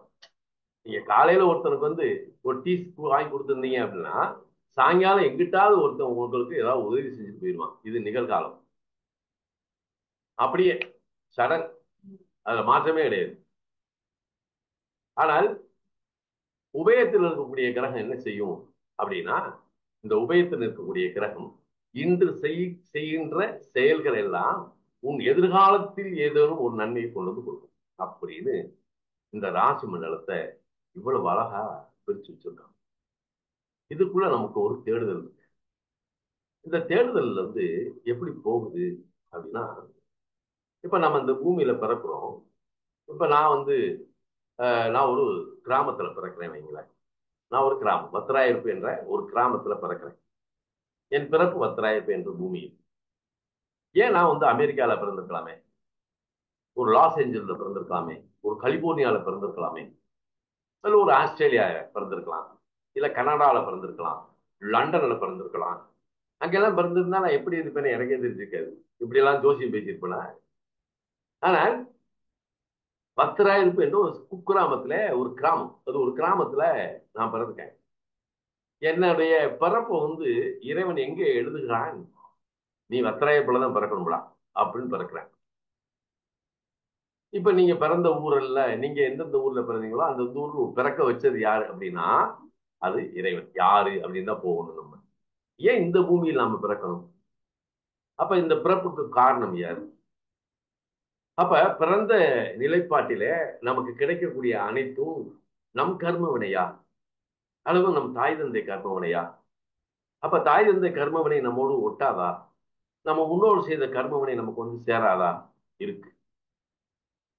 இந்த இடத்துலதான் நாம் செய்த கர்ம வினையை நாம் எடுத்துக் கொள்கிறோமா அல்லது நம்முடைய முன்னோருடைய கர்ம வினையை நமக்கு கொடுக்கப்படுகிறதா அப்படின்றது ஒரு கேள்வி. ஏன்னா இங்க தாய் தந்தை செய்த கர்மவினை இருக்கு, நம்முடைய முன்னோர்கள் கர்மவினை இருக்கு, நம்மளுடைய கர்மவினை இருக்கு. இந்த மூணு கர்மவினையும் ஒரு ஆத்மா எப்படி எடுத்துக்கொள்கிறது? அப்படி என்றால் இந்த நீ உன்னுடைய வாழ்வினுடைய நிலைப்பாடுகள் எதனை ஒத்திருக்கின்றன? அப்ப இந்த அழகர் சாமிக்கும் இந்த முத்துலட்சுமிக்கும் பிறக்க வேண்டும், அதாவது மூன்றாவது குழந்தையாக பிறக்க வேண்டும் என்ற நீதியிலே என்ன பிறக்க வைத்தது யார்? அப்ப பிறப்பினுடைய நிலைப்பாடு எங்கே எழுதப்படுகிறது, எப்படி எழுதப்படுகிறது, யாரால் எழுதப்படுகிறது? இதை அறிந்தால் நாமும் மகான்களே, நாமும் கடவுளே, இல்லையா? அப்ப இந்த இந்த விஷயத்தை நம்ம தெரிஞ்சுக்கிட்டோம் அப்படின்னா நம்ம மகான் தானே. இப்ப நீங்க நல்லா தெரிஞ்சுக்கங்க, நம்ம ஆளுங்க முன்னோர்கள் ஒரு பழமொழி சொல்லுவாங்க, குறைகுடம் கூத்தாடு நிறைகுடம் தல்பாது, இல்லையா? நிறைகுடம் தல்பாது, குறைகுடம் கூத்தாடு. அப்ப இவர் தட்சாமூர்த்தி சிவன்ல தட்சாமூர்த்தியை தெற்கு பிரதமையில தெற்கு இருப்பார். நீங்க சிவன் கோயிலுக்கு போனீங்கன்னா தெற்கு பக்கத்துல அந்த இதுல இருக்கக்கூடிய தெற்கு நோக்கி அப்படின்னு உட்கார்ந்துருப்பார். தட்சிணாமூர்த்தி அங்கதான் வச்சிருக்கேன். தட்சிணாமூர்த்தி சிவன் தான், இல்லையா? தட்சிணாமூர்த்தி சிவன் தான். அவரு ஆதிசங்கர் ரூபத்தில் கல்லால மரத்தின் கீழ் நின்று சனாதி முனிவர்களுக்கு தீட்சை கொடுப்பதற்காக மோனதவத்தில் நிற்பவர் தான் தட்சிணாமூர்த்தி. நீங்க ஷார்ட்டா புரிஞ்சுக்கணும். சனாதி முனிவர்களுக்கு தீட்சை கொடுப்பதற்காகத்தான் தட்சிணாமூர்த்தி ரூபத்துல அவர் உட்கார்ந்துருக்காரு. அப்ப அவருக்கும் குருன்னு தான் சொல்றான், அவரும் குரு தான். ஆனா அந்த குரு யாருக்கு அப்படின்னு நினைக்கணும். நீங்க நல்லா தெரிஞ்சுக்கங்க, தட்சிணாமூர்த்தியுடைய அனுக்கிரகத்தை ஒரு சிம்பிளா சில விளக்கங்கள் நம்ம நீங்க சொன்னீங்கன்னா, நீங்க தெரிஞ்சவங்களை திருத்தணும் அப்படின்னா சில விஷயங்கள் மக்களுக்கு நல்லது நடக்கணும் அப்படின்னா நாம சில விஷயங்களை தெரிஞ்சுக்கணும். அறியாமையில ஒரு ஜோசியத்தை போவாங்க, சாமி என் பிள்ளை என் பிள்ளை படிப்பு நல்லா இருக்கணும், படிக்கவே மாட்டேங்கிறா அப்படின்னு அவன் என்ன செய்வான், ஒரு ஒரு குருட்டாம் போக்குல எல்லா ஜோசியனும், அதாவது இந்த நவக்கிரகத்தினுடைய சஞ்சாரத்தை தன்னால் அறிய முடியாத ஜோதிடர்கள் தனக்குரிய பரிகாரம் சொல்லக்கூடிய ஒரே ஒண்ணு மக்களை குழப்பினது எது தெரியுமா? மக்களை ஒரு மாதிரி குழப்பி விட்டது யாருன்னா ஜோசியர் தான். என்ன செஞ்சுட்டானா, நல்லா படிக்கலையா தட்சிணாமூர்த்திக்கு போய் சுண்டக்கொல்லை போடு வியாழக்கிழமைட்டான். எங்க அம்மாவுக்கு உடம்பு சரியில்லை சாமி அப்படின்னா சரி, நேர தட்சிணாமூர்த்திக்கு சுண்டக்கடலையை போட்டு வியாழக்கிழமை போய் கும்பிடுன்றான். என்ன, உடனே இந்த பக்கம் என் மகளுக்கு கல்யாணம் ஆகல சாமி, போ தட்சிணாமூர்த்திக்கு சுண்டக்கடலையை போடு அப்படின்ட்டான். இந்த பையனுக்கு வேலை சாமி வேலை கிடைக்கல சாமி அப்படின்னா சரி, அவனுக்கும் இந்த சுண்டக்கடலையை தூக்கி போட சொல்றான். சரி, ஆஸ்பத்திரியில எங்க அம்மா 10 படுக்கையா இருக்காங்க சாமி, நீ போய் சுண்டக்கடலையை போடு அப்படின்னு எல்லாத்துக்குமே தீர்வு சுண்டக்கடலையை போட சொல்லிட்டான். வியாழக்கிழமை போட சொல்லிட்டாங்க. பார்த்தா இங்க வியாழக்கிழமை சிவன் கோயில்ல தட்சிணாமூர்த்தி பிரகாரத்துல சுண்டல் மாயல. அவரு சண்டாளத்தனமே, இது என்ன கடா எப்படி பண்ணிக்கிட்டு இருக்கீங்க, அவரு வெறுத்தே போனாரு. யாரு? தட்சிணாமூர்த்தி. ஏண்டா எதுக்குடா இப்படி போட்டு குமைக்கிறீங்க நீங்க அப்படின்னு அவருக்கு தாங்க முடியல. யாரு? தட்சிணாமூர்த்திக்கு தாங்க முடியல. அப்ப தட்சிணாமூர்த்தியுடைய தத்துவார்த்தம் எவனுக்கு தெரியல. இப்ப நல்லா ஒரு தெரிஞ்சுங்க, ஒரு ஒரு விஷயத்தை நல்லா புரிஞ்சுக்கிட்டு நாம ஒரு சில விஷயங்களை புரியணும். ஏன்னா இயற்கை என்பது பேருண்மை. அப்ப ஒரு கல்யாணம் முடிச்ச ஒரு பெண் வச்சுக்கிறோமே, கல்யாணம் முடிச்ச ஒரு பெண், அவங்க என்ன செய்றாங்க, புருஷன் கூட சற்று ஊடல். அதாவது சில இடத்துல பாத்தீங்கன்னா இந்த பெண்கள் செய்யக்கூடிய தப்பு என்ன தெரியுமா, காலையில வீட்டுல புருஷன் சண்டை போட்டு போயிருப்பாரு, சண்டையை போட்டு போயிருப்பாரு, வாக்குவாதம் பண்ணிட்டு போயிருப்பாரு. அவர் வேலைக்கு போய் அது அந்த இடத்துல மறந்து அந்த மாராசையும் அவன் வாட்டுக்கு வேலைக்கு போயிருவான். வேலை பார்க்க கூடாது, இந்த இதெல்லாம் காலையில ஓட்டு சண்டை ஓட்டமே செஞ்சுவேன், அதெல்லாம் அவனுக்கு நினைப்பே வராது, வேலையில இருக்கான். நம்மால் வீட்டுல இருந்துக்கிட்டு என்ன செய்யும்னா, காலையில கூடையை தூக்கிட்டு கோயிலுக்கு போகும். கோயிலுக்கு போன உடனே அங்க போன உடனே, அம்மா தாயி, என் புருஷன் கூட நான் சண்டை போட்டேன், அவர் அவரை சமாதானப்படுத்து, அவரை சமாதானப்படுத்த நான் உனக்கு மூக்குத்தி வாங்கி போக்குறேன் அப்படின்னு ஒரு வேண்டுதல் வச்சுட்டு வந்துருவாங்க. என்ன வேண்டுதல் வச்சுட்டு வந்துருவாங்க. சாயங்காலம் மகாராஜன் அவன் வருவான், கேஷுவல் வருவான். என்னம்மா என்ன செஞ்ச, சாப்பிட்டியா, பிள்ளை வந்துச்சுங்களா அப்படின்னு கேட்டுட்டு சாப்பிட்டுட்டு கேஷுவலா பொண்டாட்டியோட இருப்பான். இப்ப இந்த சாயங்காலம் இந்த பிள்ளை போய் கோயில்ல போய் வேண்டினது ஞாபகத்துல வச்சிருக்கோன்றீங்க கிடையாது, மறந்துடும். அடுத்து ஒரு குண்டாச்செடியை தூக்கும்போது ஒரு கோயில்ல வேண்டுதலை வச்சுட்டு வந்துருக்கும். இப்படி கோயில்கள்ல போய் வேண்டுதலாம் வச்சு போட்டு வந்து ஒரு காலகட்டத்துல ஏழைக்கு 7 வருஷம் இருக்கான். நீங்க எந்த கோயில்ல வேண்டுதல் பண்ணாலும் சரி 7 வருஷத்துக்குள்ள பூர்த்தி பண்ணிடணும். 7 வருஷத்துக்குள்ள இதை பூர்த்தி பூர்த்தி பண்ணணும். இதை எப்படி அவன் பிரிச்சிருக்கான்னா, உத்தராயணத்துக்குள்ள கொண்டு போய் வச்சிருக்காங்க. நீங்க உத்தராயண புண்ணிய காலத்துல நீங்க வேண்டுதல் வச்சீங்கன்னா என்ன நடக்கும், தட்சிணாயன காலத்துல நீங்க வேண்டுதல் வச்சா அதுக்கு என்ன பலன் நடக்கும் அப்படின்றது தான் இந்த பிரபஞ்ச தத்துவத்துல வச்சிருக்கான். அப்ப நீங்க அதுலயே என்னன்னா, இந்த உத்தராயண காலகட்டத்தில் நீங்கள் எந்த தெய்வத்திட்ட போய் என்ன பிரார்த்தனை பண்ணணும், என்ன வேண்டுதல் பண்ணணும்னு ஒரு இது வச்சிருக்கான். தட்சிணாயன புண்ணிய காலத்துல நீங்க எந்த கோயில்ல போய் என்னென்ன வேண்டுதல் வச்சுக்கலாம் அப்படின்னு சொல்லி ஒரு தத்துவத்தை வச்சிருக்கேன். இதை நீங்க இதை மனசுல வச்சுக்கோங்க. ஏன்னா இதை நானு உங்களுக்கு எந்தெந்த காலகட்டத்துல என்னென்ன வேண்டுதல் பண்ணணும் அப்படின்ற ஒரு ரூல்ஸ் இருக்கு. அதை நம்ம இப்ப எடுக்க வேண்டாம், அதை உங்களுக்கு தனி வகுப்பா இதே சத்சங்கத்துல நான் உங்களுக்கு தர்றேன். சரியா? அதை இப்ப மனசுல வச்சுக்கோங்க, எனக்கு ஞாபகப்படுத்துங்க. ஏன்னா உத்தராயண காலம் நல்லா புரிஞ்சுக்குங்க. நாம இந்த பூமியில பிறந்தோம். இந்த பிறந்த இந்த பூமியில இந்த பிரபஞ்சத்துல நம்ம என்ன வேணாலும் கேட்கலாம். இந்த பிரபஞ்சம் நம்மளுடைய செயல்களை காது கொடுத்து கேட்டுக்கொண்டிருக்கிறது. நீ செய்யக்கூடிய செயல் அனைத்தையும் உற்று பார்த்து கொண்டிருக்கிறது. நீ செய்யும் செயல்களில் இருக்கக்கூடிய நன்மை தீமைகளை அது தொகுத்து கையில வச்சுக்கிட்டே இருக்கு. அப்ப நீ எந்த பக்கம் திரும்பினாலும் மௌனே, அவைகிட்ட போய் என்ன சாமியை பார்த்து கால் நீட்டி இருக்க அப்படின்னு, ஏடா சாமி எங்களடா இல்ல, எல்லா இடத்துல இல்ல வியாச்சு இருக்கக்கூடிய சாமிகிட்ட போய் நான் இவருக்கு முன்னாடிதான் கால் நீட்டுறது குற்றமாகி போச்சாடான்ற அவை. எப்படி பாருங்க. அப்ப நீக்கவரா நிறைந்திருக்கும் இறைவன் அப்படின்றத அந்த இடத்துல உணர்றேன். அவன் ஒரு இடத்துல இல்ல, அவன் தான் பிரபஞ்ச தேவன். அப்ப இந்த பிரபஞ்சத்துல பிரபஞ்சத்துல பாத்துங்க, நீங்க உத்தராயண காலகட்டத்துல எந்தெந்த பிரார்த்தனைய எங்கெங்க வைக்கணும், நீங்க எந்தெந்த பிரார்த்தனை அங்கதாங்க இருக்கு வேடிக்கை. நீங்க எந்தெந்த பிரார்த்தனைய எங்கெங்க வைக்கணும், தட்சிணாயன புண்ணிய காலத்துல தட்சிணாயன காலத்துல நீங்க பிரார்த்தனையை எங்க வைக்க எப்படி வைக்கணும் அப்படின்றது எங்க எப்படி வைக்கணும்னு இருக்கு. இந்த உத்தராயணம் தட்சிணாயனம் சேர்ந்ததுதான். இப்ப மார்கழி பிறந்த உடனே என்ன செய்வோம், தேவர்களை விழித்தெழுவதற்காக நம்ம திருப்பள்ளி எழுச்சி பாடுவோம் இல்லையா? திருப்பள்ளி எழுச்சி எப்ப பாடுவோம், மார்கழி 30 பாடுவோம். அப்ப அவங்களுக்கு ஒரு இரவு முடிஞ்சு விடியலை நோக்கி போறாங்கன்னு அர்த்தம் இல்லையா? திருப்பள்ளி எழுச்சி பாடுறோம். அப்ப திருப்பள்ளி எழுச்சி எழுந்த உடனே தேவர்கள் எழுகிறார்கள். 33 கோடி தேவர்களும் எழுகின்ற அந்த காலகட்டத்துக்கு பின்னாடி இந்த பிரபஞ்சத்தினுடைய இருக்கக்கூடிய அலைகள் அல்லது ஒளி அலைகள், அந்த அணுவினுடைய அலைகள் வேறு மாதிரியாக இயங்குகின்றன. அப்ப தேவர்களுடைய விழித்தெழுகின்ற காலகட்டத்தில் நீ செய்கின்ற பிரார்த்தனைக்கு என்ன பலன், தேவர்கள் தூங்கும் போது நீ செய்யக்கூடிய பிரார்த்தனைக்கு என்ன பலன், வித்தியாசப்படுத்துறான். இதுலதான் உத்தராயணம் தட்சிணாயணம் ரெண்டா பிரிச்சுட்டான். அப்ப நீங்க தட்சிணாயன காலம் தொடங்கும் போது ஆடி மாசம் தொடங்குது இல்லையா? இந்த ஆடி மாசம் தொடங்கும் போது பாருங்க, அவன் ரொம்ப அழகா சொல்லியிருக்கான், அருமை சொல்லியிருக்கான். இந்த ஆடி மாசம் தொடங்கும் போது ஆடிப்பட்டம் தேடி விதை அப்படின்னு இருக்கான். என்ன பழமொழி வச்சிருக்கேன், ஆடிப்பட்டம் தேடி விதை. அப்ப விதடா. அப்ப அந்த விதைக்கின்ற விதையானது விருட்சமாக வளரும் அப்படின்றத தட்சாண புண்ணிய காலத்துல தட்சாணர் காலத்துல வச்சிருக்கான். அப்ப அந்த வெள்ளாமை என்பதை கொண்டு விளைச்சலை கொண்டு எங்க கொண்டு சேர்க்கிறான், தை மாதம் அறுவடை காலத்துல கொண்டு வந்து நிப்பாட்டுறான். அப்ப அறுவடை பண்ண உடனே உத்தராயண காலத்துல நம்ம என்ன செய்றோம்? அறுவடை பண்றோம். அறுவடை பண்ணி அதை அந்த களஞ்சியத்தை, நெற்களஞ்சியத்தை, நெல்லை அந்த களஞ்சியத்திலே சேர்க்கிறோம். இல்லையா? எப்படி பிரிச்சிருக்கான் பாருங்க.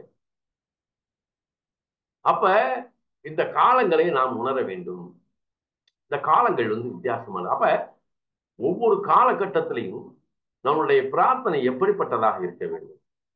எதிர்மறையான நிகழ்வுகள். இப்ப இது ஆனி மாசம் நம்ம இருக்கோம். இந்த ஆனி மாசத்துல நீ என்ன பிரார்த்தனை பண்ணிக்கலாம் அப்படின்னு ஒண்ணு இருக்கு. ஏன்னா இது உத்தராயணத்தினுடைய உத்தராயண புண்ணிய காலத்தோடு சேர்ந்ததுதான் மிதுனம். அப்ப இந்த உத்தராயண புண்ணிய காலத்துலதான் கொண்டு வரும்போதுதான் இவன் எங்க கொண்டு வந்து சேர்க்கிறான்? இந்த ஆனி மாதத்தை முடிச்சு ஆடி மாசம் தொடங்குற காலகட்டத்துலதான் குரு பூர்ணிமா அப்படின்னு ஒண்ணு கொண்டு வந்து நிப்பாட்டுறான்.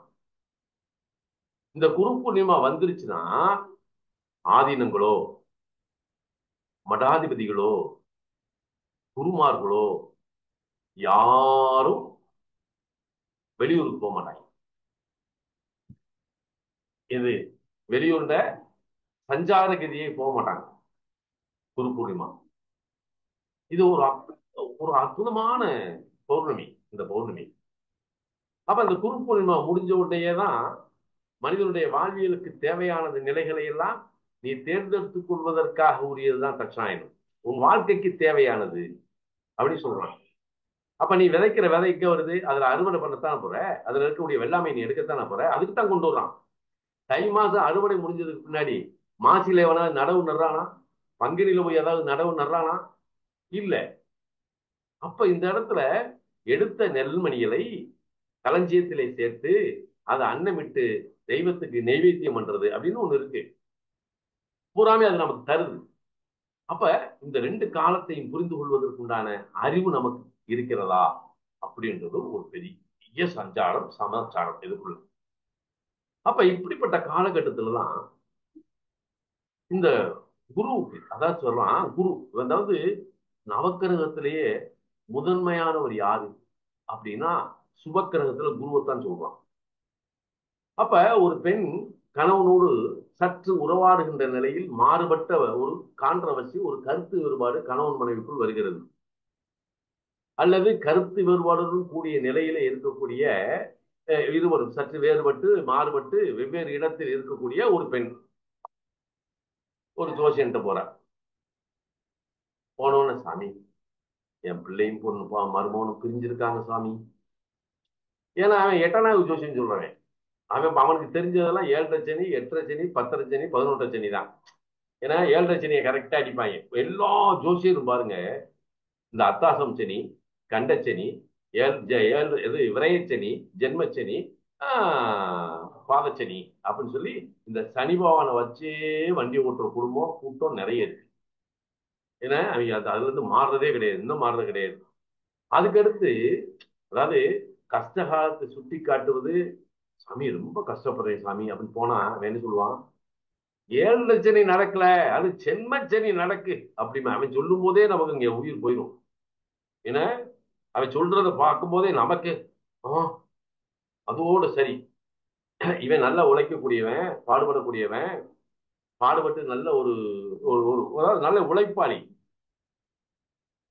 ஏதோ ஒரு கால கஷ்டம் ஒரு இது நடக்குதுன்னு வைங்களேன், அதுக்கு இவன் சொல்றான் ஜென்மச்சனி நடக்குவே அப்படின்னு சொன்ன உடனே வீட்டுல புருஷ முன்னாடி சண்டை வந்தாலும் சரி, பிள்ளைகளோட சண்டை வந்தாலும் சரி, வெளியில எவனாவது ஒருத்தர் நம்மளை ஏதாவது கேட்டாலும் சரி, அதுதான் தான் சொல்றது ஜென்மச்சனி 7.5 சனி நடக்கல அப்படித்தான் இருப்பாங்க. இப்படி போயிடுறான். உழைப்பாளி கோழையாகிறான். உயர்ந்த இடத்துக்கு வர வேண்டிய தன்னுடைய மனதால் காயப்பட்டு தன்னைத்தானே தாழ்த்தி கொண்டு தன்னை என்ன செய்யறான்? தரமட்டம் ஆகிக்கிறான். சரி, இது கெடுதல் சொல்றேன். சாமி பிள்ளைக்கு கல்யாணம் பண்ணலாம்னு நினைக்கிறேன் அப்படின்னு சொல்லும் போதே கரெக்டா ராசி எடுத்துக்கிடுவான். ராசிக்கு 2, 5, 7, 9, 11 குரு வரக்கூடிய காலம் பூரா வியாழ நோக்கம் வந்துருச்சுன்னு இருப்பான். என்ன வியாழ நோக்கம் வந்துருச்சு.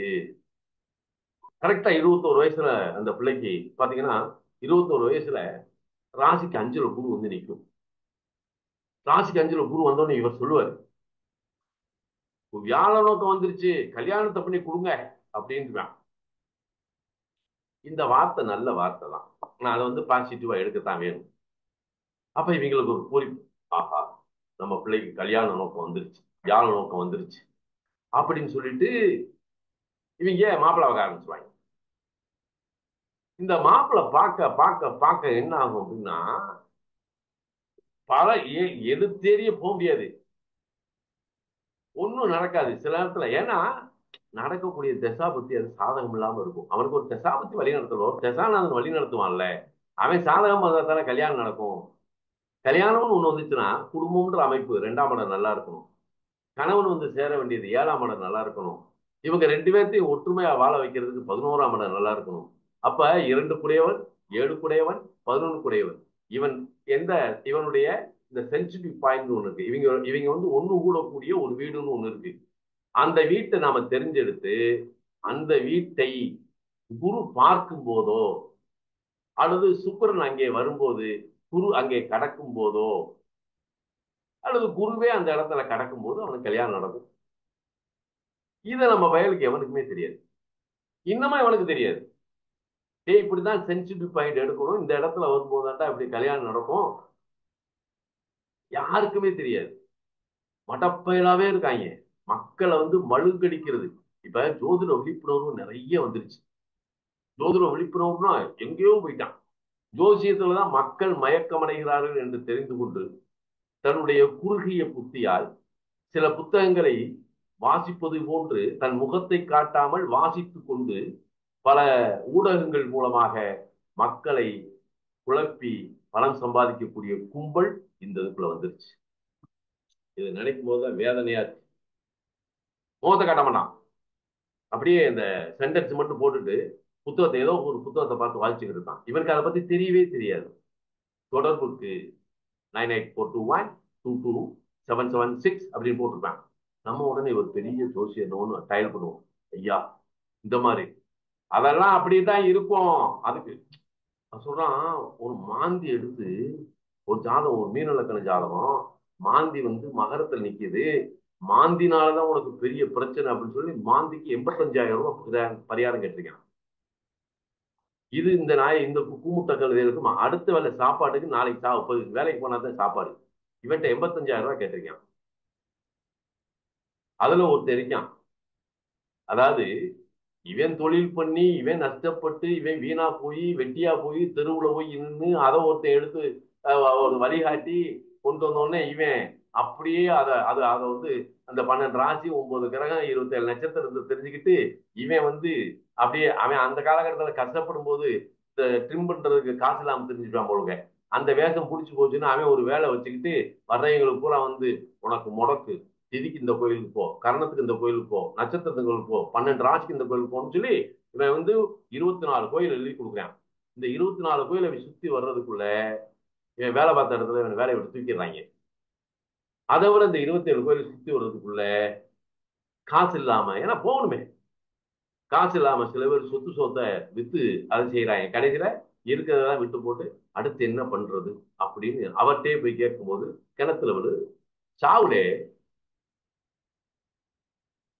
இதெல்லாம் நம்ம அறிவை வந்து முட்டாள், அதாவது அறிவை வந்து எங்கேயுமே மழுங்க விடக்கூடாது, அறிவை வந்து மழுங்க விடக்கூடாது. எனக்கெல்லாம் இன்னும் வந்து எல்லாமே நமக்கு தெரியும், எல்லாம் நமக்கு இறைவன் புண்ணியத்துல, மீனாட்சி புண்ணியத்துல, எங்க அம்மா புண்ணியத்துல எல்லாமே மண்டக்குள்ள நல்லா தான் இறக்கி வச்சிருக்கேன். நான் வந்து இந்த ராகுகாலம் யமகண்டம் இந்த அது இது அதெல்லாம் பார்க்கவே மாட்டேன். அன்றாட இன்னைக்கு என்ன நட்சத்திரநாதன், ரைட், ஓகே, அதை மையமா வச்சுக்குவோம். காலையில சொல்லி இன்னைக்கு என்ன நட்சத்திரநாதன், இன்னைக்கு என்ன ஓடுறாரு, விசால நட்சத்திரம், குரு பகவானுடைய நட்சத்திரம், வியாழ பகவானே குருநாதா, உடனே நம்ம சொல்ல வேண்டியதான் என்ன, உடனே நம்ம சொல்லிடணும், குரு பிரம்மா குரு விஷ்ணு குரு தேவோ மகேஸ்வரா குரு சாட்சாத் பரபிரம்மா தஸ்மை ஸ்ரீ குரவே நமோ நமக. முடிஞ்சு வச்சு காலையில குருநாதருக்கு ஒரு தச்சு அவர் பார்ப்பாரு. காலையில இவன் ஓதிட்டான், இவனுக்கு இன்னைக்கு ஏதாவது கஷ்டத்தை கொடுத்தோம்னா அவன் நம்மளை திட்டுவேன் அப்படின்னு அவரே என்ன செய்வார், நமக்கு நன்மை செய்ய ஆரம்பிச்சிருவாரு. ஆமா, நான்லாம் ஜாமியை போய் கும்பிடுறதெல்லாம் கிடையாது, திட்டுறது தான். அந்த நேரத்துல எப்படி தெரியுமா, நல்லா காய் உடுத்தி காவி அதாவது காய் தான் கொடுத்துருப்பேன், செங்காய் கொடுத்துருப்பேன். செங்காய் கொடுத்து அப்படியே சிப்பா போட்டுட்டு அந்த துண்டை அப்படி எடுத்து அப்படி தூக்கி போட்டேன்னு வைங்க, அந்த ஆன்மீக திமிரு இருக்கு பாருங்க எனக்கு. ஹை, அது இன்னைக்கும் அப்படி பொண்ணையா இன்னைக்கு இல்லவே இல்லைங்க. அந்த திமிரு சன்னியாசியா இருக்கா, அந்த அந்த அந்த சா- அந்த சா- அந்த அந்த துண்டை அப்படி தூக்கி போட்டு போகும்போது, ஐயோ, அப்படி ஒரு தேஜஸ் அந்த ஆன்மீகத்தினுடைய மண்டகணம். ஆன்மீகத்துல அவ்வளவு பெரிய திமிரு இருக்கு. ஆனா எந்த இடத்துலையும் யாரும் கெட்டு போகணும், அவன் ஐயோ, ஏ, ஏ,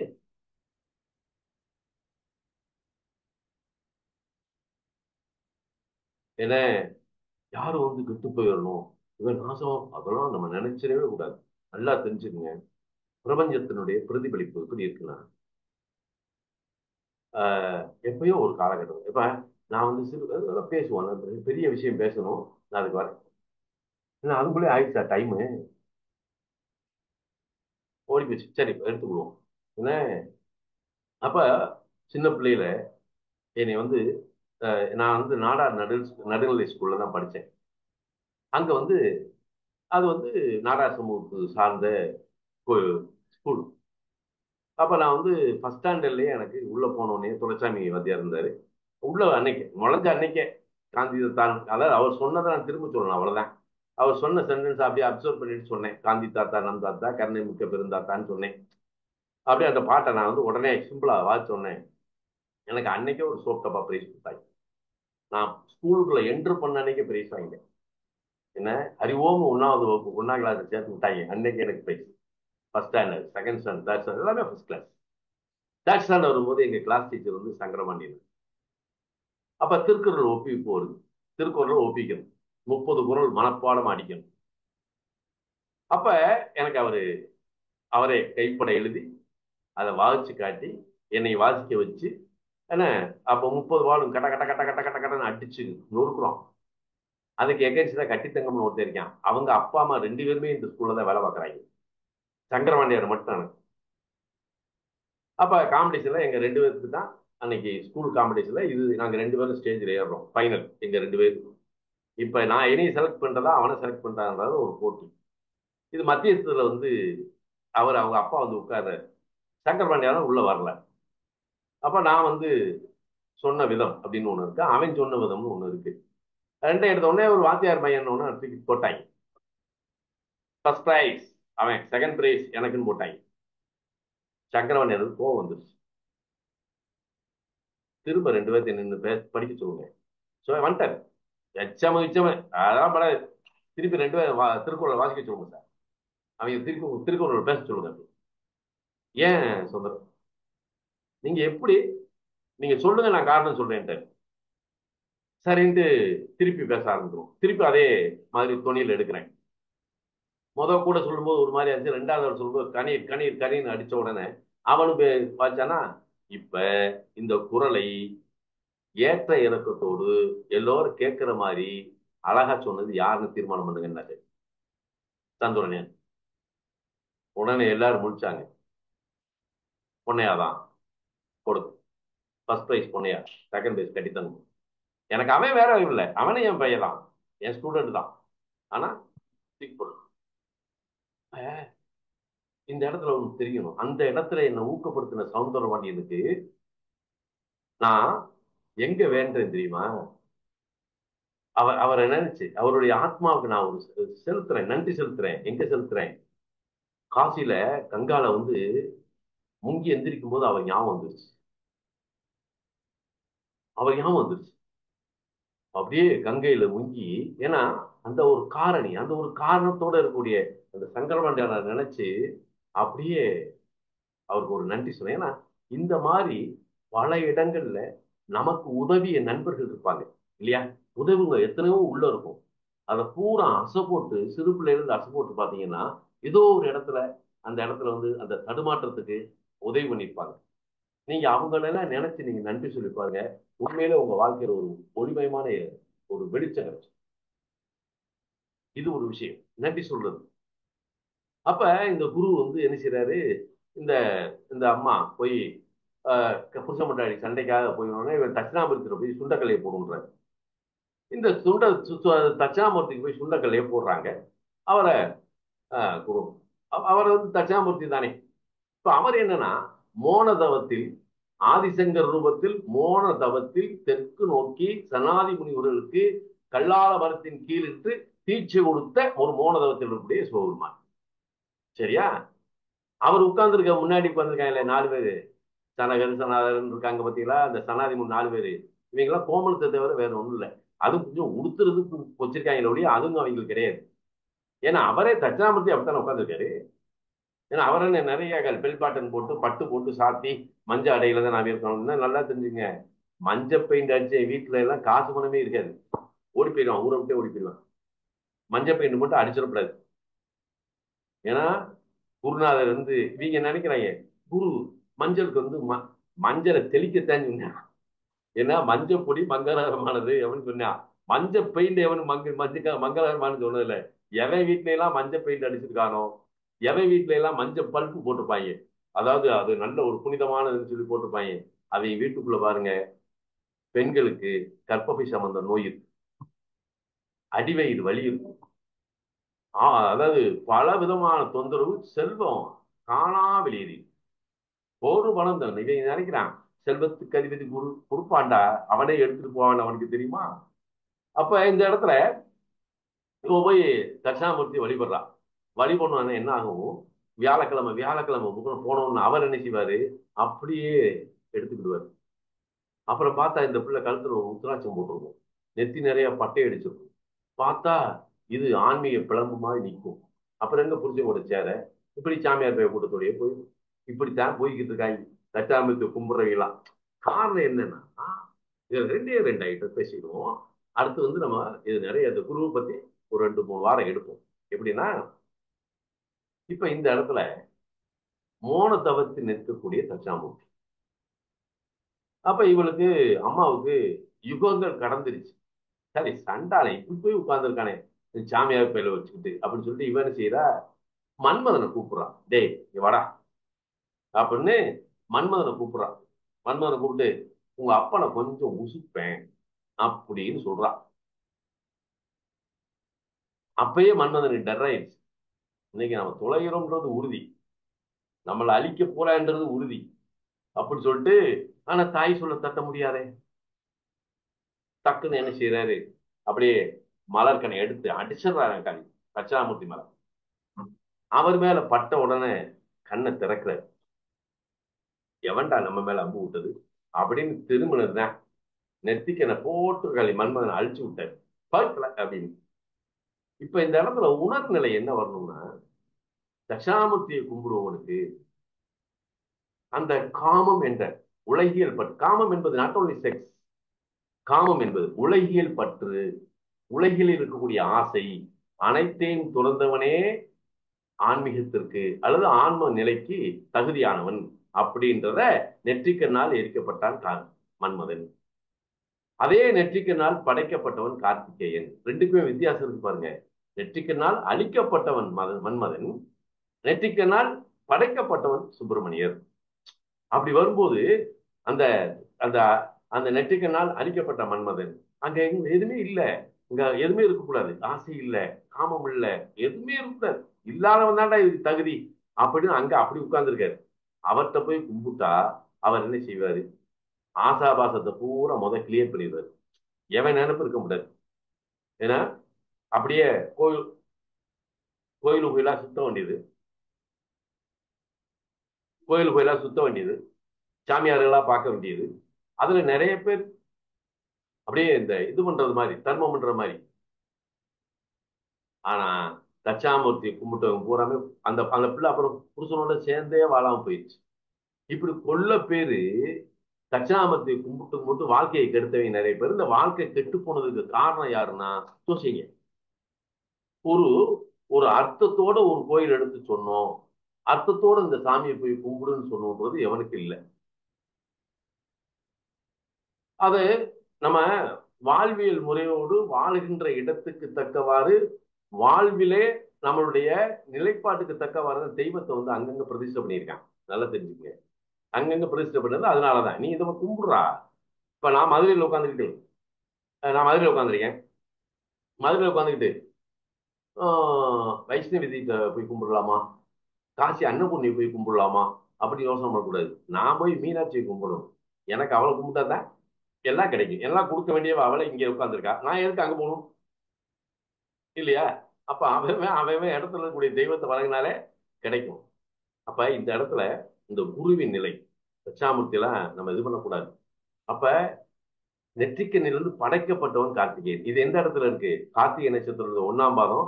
இதான் சுழிமணி தத்துவம். இந்த இருக்கு இல்லையா, இந்த சுழிமணி நம்ம பொட்டு வைக்கிறோமே, அதுதான் கார்த்திகை நட்சத்திரத்திலே 1ஆம் பாதம். இந்த இடத்துல தான் சிவன் வந்து கார்த்திகேயனை படைக்கிறார். சூரியனுக்கு எத்தனை வருஷம்? 6 வருஷம். தாமரை கார்த்திகை பெண்கள் எத்தனை பேரு? 6 பேரு. அவங்களை ஒண்ணு சேர்த்த உடனே எப்படி கொண்டு வந்து நிப்பாட்டுறாங்க. இதை எங்க காட்டுதுன்னா, மூலாதாரம், சுவாதிஷ்டானம், மணிபூரகம், அநாகரம், விசுப்தி, ஆஞ்சா, இந்த 6 சக்கரம் இருக்கு இல்லையா, இந்த 6 சக்கரத்தை இணைக்கிறது தான் அது, வேற ஒண்ணும் கிடையாது. உத்திராட 1ஆம் பாதம் மூலாதாரம், சுவாதிஷ்டானம் சுவாதி நட்சத்திரத்திலே இருக்காரு, மணிபூரகம் உத்திர 1ஆம் பாதம், பூசம் அநாகரம். இதான் சரி. அந்த பூச நட்சத்திரத்தை வந்து அனலைஸ் பண்ணும்போது இந்த அநாகர சக்கரத்தை வந்து எப்படிடா இயக்குது அப்படின்னு சொல்லி வியப்பா நான் கொண்டு போனதெல்லாம் இந்த பூச நட்சத்திரம். பூச நட்சத்திரத்துக்காகவே என் வாழ்க்கையில நிறைய நேரத்தை செலவழிச்சிருக்கேன். அதுக்கப்புறம் திருவாதிரை நட்சத்திரம், அதான் விசித்தி. சிவன் வந்து ஆளாகால விச கழுத்துல இருக்கு பாத்தீங்களா, அதான் திருவாதிரை நட்சத்திரம். ஆஞ்சா சக்கரம் தான் சுழிமனை, கிருத்தி 1ஆம் பாதம். இந்த சர்க்கியூட்டை கரெக்டா எடுக்கும். அப்ப 6 இதழ் தாமரை, கார்த்திகை பெண்கள் 6 அப்படிங்கும் போது இந்த இடத்துல இருந்து வரும். இப்படி எல்லாம் ஒண்ணு சேர்த்து எல்லாத்தையும் ஒண்ணு சேர்த்த ஒண்ணு சுப்பிரமணியன் அப்படின்னா. அப்ப நெற்றிக்கு இருந்து படைக்கப்பட்டவங்க தன்னைத்தானே. இப்போ கிராமத்துல எல்லாம் பாட்டு பாடுவாங்க தெரியுமா? என்ன பாட்டு பாடுவாங்க? தந்தனத்தானானே தானே தந்தனத்தானானே. என்ன, நீங்க உடனே திருப்புகழுக்கு போயிடக்கூடாது. திருப்புகழ் ஒண்ணுமே புரியாது. என்ன, அத்தை திரு முத்தித்து இதெல்லாம் உங்களுக்கு புரியுமா? ஏதாவது தமிழ் தெரியுதா நமக்கு? ஆனா அதை பாடுறாங்க, அதுக்கு அர்த்தம் தெரியாது. ஆனா அவருக்கு அர்த்தம் தெரியும், அருணகிரிநாதருக்கு அர்த்தம் தெரியும். அவர் அர்த்தத்தை அவரை வந்து தத்தித்தி தா தா தித்தி தோ தா தோ அப்படின்னு வந்து அவர் ஒரு பாட்டு பாடுறாரு. அது யாருக்கு தெரியும்? இதுல எங்கிட்டு போய் இலக்கியத்தை எடுக்கிறது, இலக்கணத்தை எடுக்கிறது, நமக்கு என்ன தெரியும்? ஒன்றும் தெரியாது. ஆனா திருப்புகழ் அவரை அழகா அந்த இதுல ஒவ்வொரு ஒவ்வொரு ஒரு ஒரு அந்த 6 படை வீட்டுக்கும் முருகனுக்கும் திருப்புகழ் அழகா சொல்லியிருக்காரு. அது பவர்ஃபுல்லானது. அந்த அறுபடை வீட்டுல இருக்கக்கூடிய முருகனுக்கு திருப்புகழ்ல சுவாமி அருணகிரிநாதர் பாடின பாட்டு இருக்கு. அந்த பாட்டை பாடினீங்கன்னா அதுல ஒரு சக்தி இருக்கு, அது விட்டக்கூடாது. அது அற்புதமானது. அப்ப இந்த இந்த இந்த இடத்துல இந்த நெற்றிக்கிருந்து படைக்கப்படுகிறார். தந்தனத்தானானே தானே தந்தனத்தானானே அப்படின்னா என்ன? தன்னைத்தானே உருவாக்கிறது. அதாவது சிவனுடைய மறு அம்சம் தான் முருகன். சிவனுடைய மறு அம்சம் தான் முருகன். அப்ப இது எதுக்காக? சூரபத்மனை வதை செய்வதற்காக முருகனை இறைவன் படைக்கிறார் அப்படின்னு வச்சுக்குவான். இந்த சூரபத்மன் யார் இருந்தது அப்புறம் போவான். அப்ப இங்க வரும்போது அம்மா என்ன செய்யறா? முருகன் வந்து பார்வதி கிட்ட வர்றாரு. எங்க இருக்காரு? மேசத்தில் இருக்கக்கூடிய சூரியன், அங்கே சிவன் தன்னுடைய மகனாகிய முருகனை படைக்கிறார், மேசத்திலே படைக்கிறார் சுப்பிரமணியரை. அப்படியே ரிஷபத்துக்கு வர்றாரு. அங்கே அம்பாள் இருக்கிறார். அம்பாள்கிட்ட வந்த உடனே அவன் என்ன செய்யறா? என்ன, அப்படியே அந்த வேல் பாத்தீங்கன்னா அவளாவே உருவாகும். அவளுடைய இதுதான் வேல். தன்னையே வேலாக்கி அந்த வேலை என்ன செய்யறா? சக்தி. வேல்ல தான் சக்தி இருக்கு. தன்னையே வேலாக்கி முருகன் கொடுக்குறாரு. அப்ப முருகன் வாங்கி வச்சிடுறாரு. இப்ப இந்த இடத்துல சூரியனும் சந்திரனும் தாய் தந்தை. இங்கே முருகன் ஒருவர் சுப்பிரமணியர். அவர் வந்து சிவ சக்தி ஐக்கியம். வேலை தன்னோட இயக்கணும். சிவன் முருகன், சக்தி வந்து வேல், சிவசக்தி ஐக்கியம். இதான் சிவசக்தி ஐக்கியம். அப்ப ஏன் நம்ம சுப்பிரமணியரை வழிபடணும்? ஏன் கார்த்திகேயனை வழிபடணும்? அப்ப இந்த வழிபடும் போது அறுபடை ஸ்தலம் வச்சிருக்கான். இதுவும் 6 ஆதாரத்தோட சேர்ந்ததுதான். அப்ப அந்த அறுபடை ஸ்தலங்கள்ல இருக்கக்கூடிய மகிமை என்ன?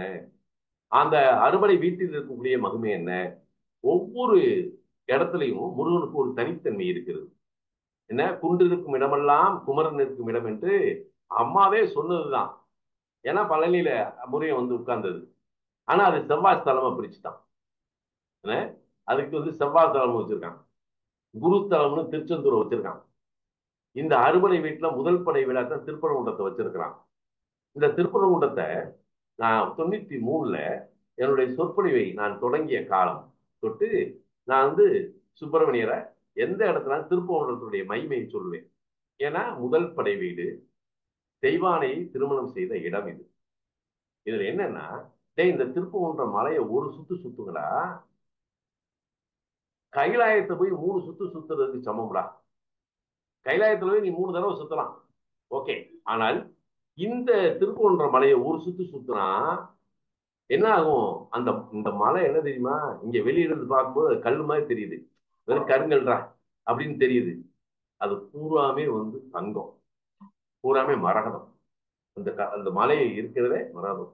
சிற்புருஷர்கள் என்னன்னா, இயற்கை என்ற ஒரு பேருண்மையில் முருகன் படைக்கப்பட்டு சூரபத்மனை வதம் செய்த பின்பு இந்திரன் தன் மகளை திருமணம் செய்து கொடுத்த இடம் திருப்பரங்குன்றம்.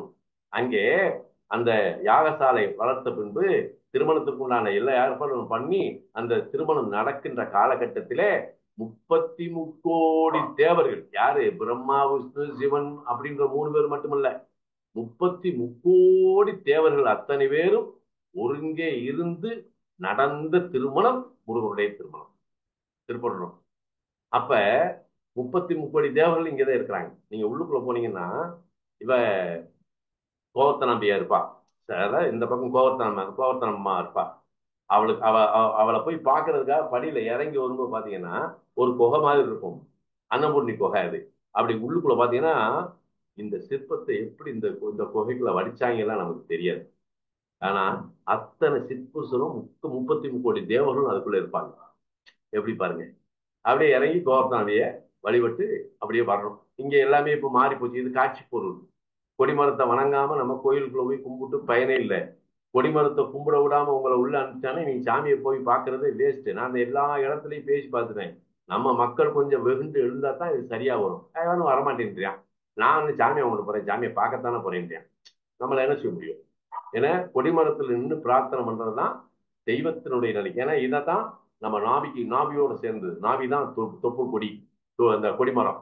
இந்த இடத்த சொல்லும் போது அந்த கொடிமரத்துல உச்சியில இருந்து அந்த தெய்வத்தினுடைய அந்த கலசத்துல போய் சேர்ந்து அங்கிருந்து அப்படியே உள்ள இறங்கி அந்த உள்ள இருக்கக்கூடிய சக்கரத்துக்கு போவோம். அப்படியே ரிப்பீட் ஆகும். நம்ம கேட்டதுக்கு ஒரு பதில் கிடைக்கும். கோயிலுடைய தத்துவத்தை அப்படிதான் வச்சிருக்காங்க. ஏன்னா கொடிமரத்தை வணங்கித்தான் இந்த தெய்வத்தை வணங்கணும். சரியா? நம்ம இன்னும் குரு இந்த குரு பத்தி நிறைய தொடர்ந்து பேசுவோம். சரியா? அடுத்த ஒரு வாரம் கூட, ஒரு வாரம் போடுவோம். சரியா? கொஞ்சம் இப்ப மாசத்துக்கு 2 தடவை ஆக்குவோம். அதுக்கப்புறம் வாரம் ஞாயிற்றுக்கிழமை சாயங்காலம் நம்ம சத்சங்கம் பண்ற மாதிரி கொண்டு போவோம். ஏன்னா ஒரு சப்ஜெக்டை எடுத்து 1 மணி நேரத்தை முடிக்க முடியாது இல்லையா? 1 மணி நேரத்தை முடிக்க முடியுமா? முடிக்க முடியாது. ஆனா இன்னைக்கு ஒரு சில விஷயங்களை உங்களுக்கு தெரிஞ்சுக்கிற மாதிரி சொல்லியிருப்பேன்னு நான் நினைக்கிறேன். ஏன்னா இதுல எது சந்தேகம் இருந்தா கூட நீங்க கேளுங்க. உங்க சந்தேகங்கள் எதுவா இருந்தாலும் கேளுங்க. சரியா? இந்த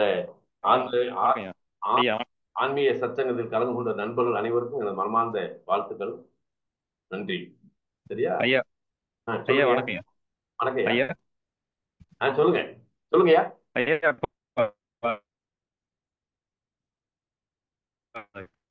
உங்க வாய்ஸ் கேக்குதா? ஒரு வாய்ஸ் கேக்குதா? சொல்லுங்க. இப்ப நம்ம விநாயகர் வழிபாடு பண்ண சொன்னீங்களா? ஆமா. அது நம்ம வேதகனோட தசாபுத்தியில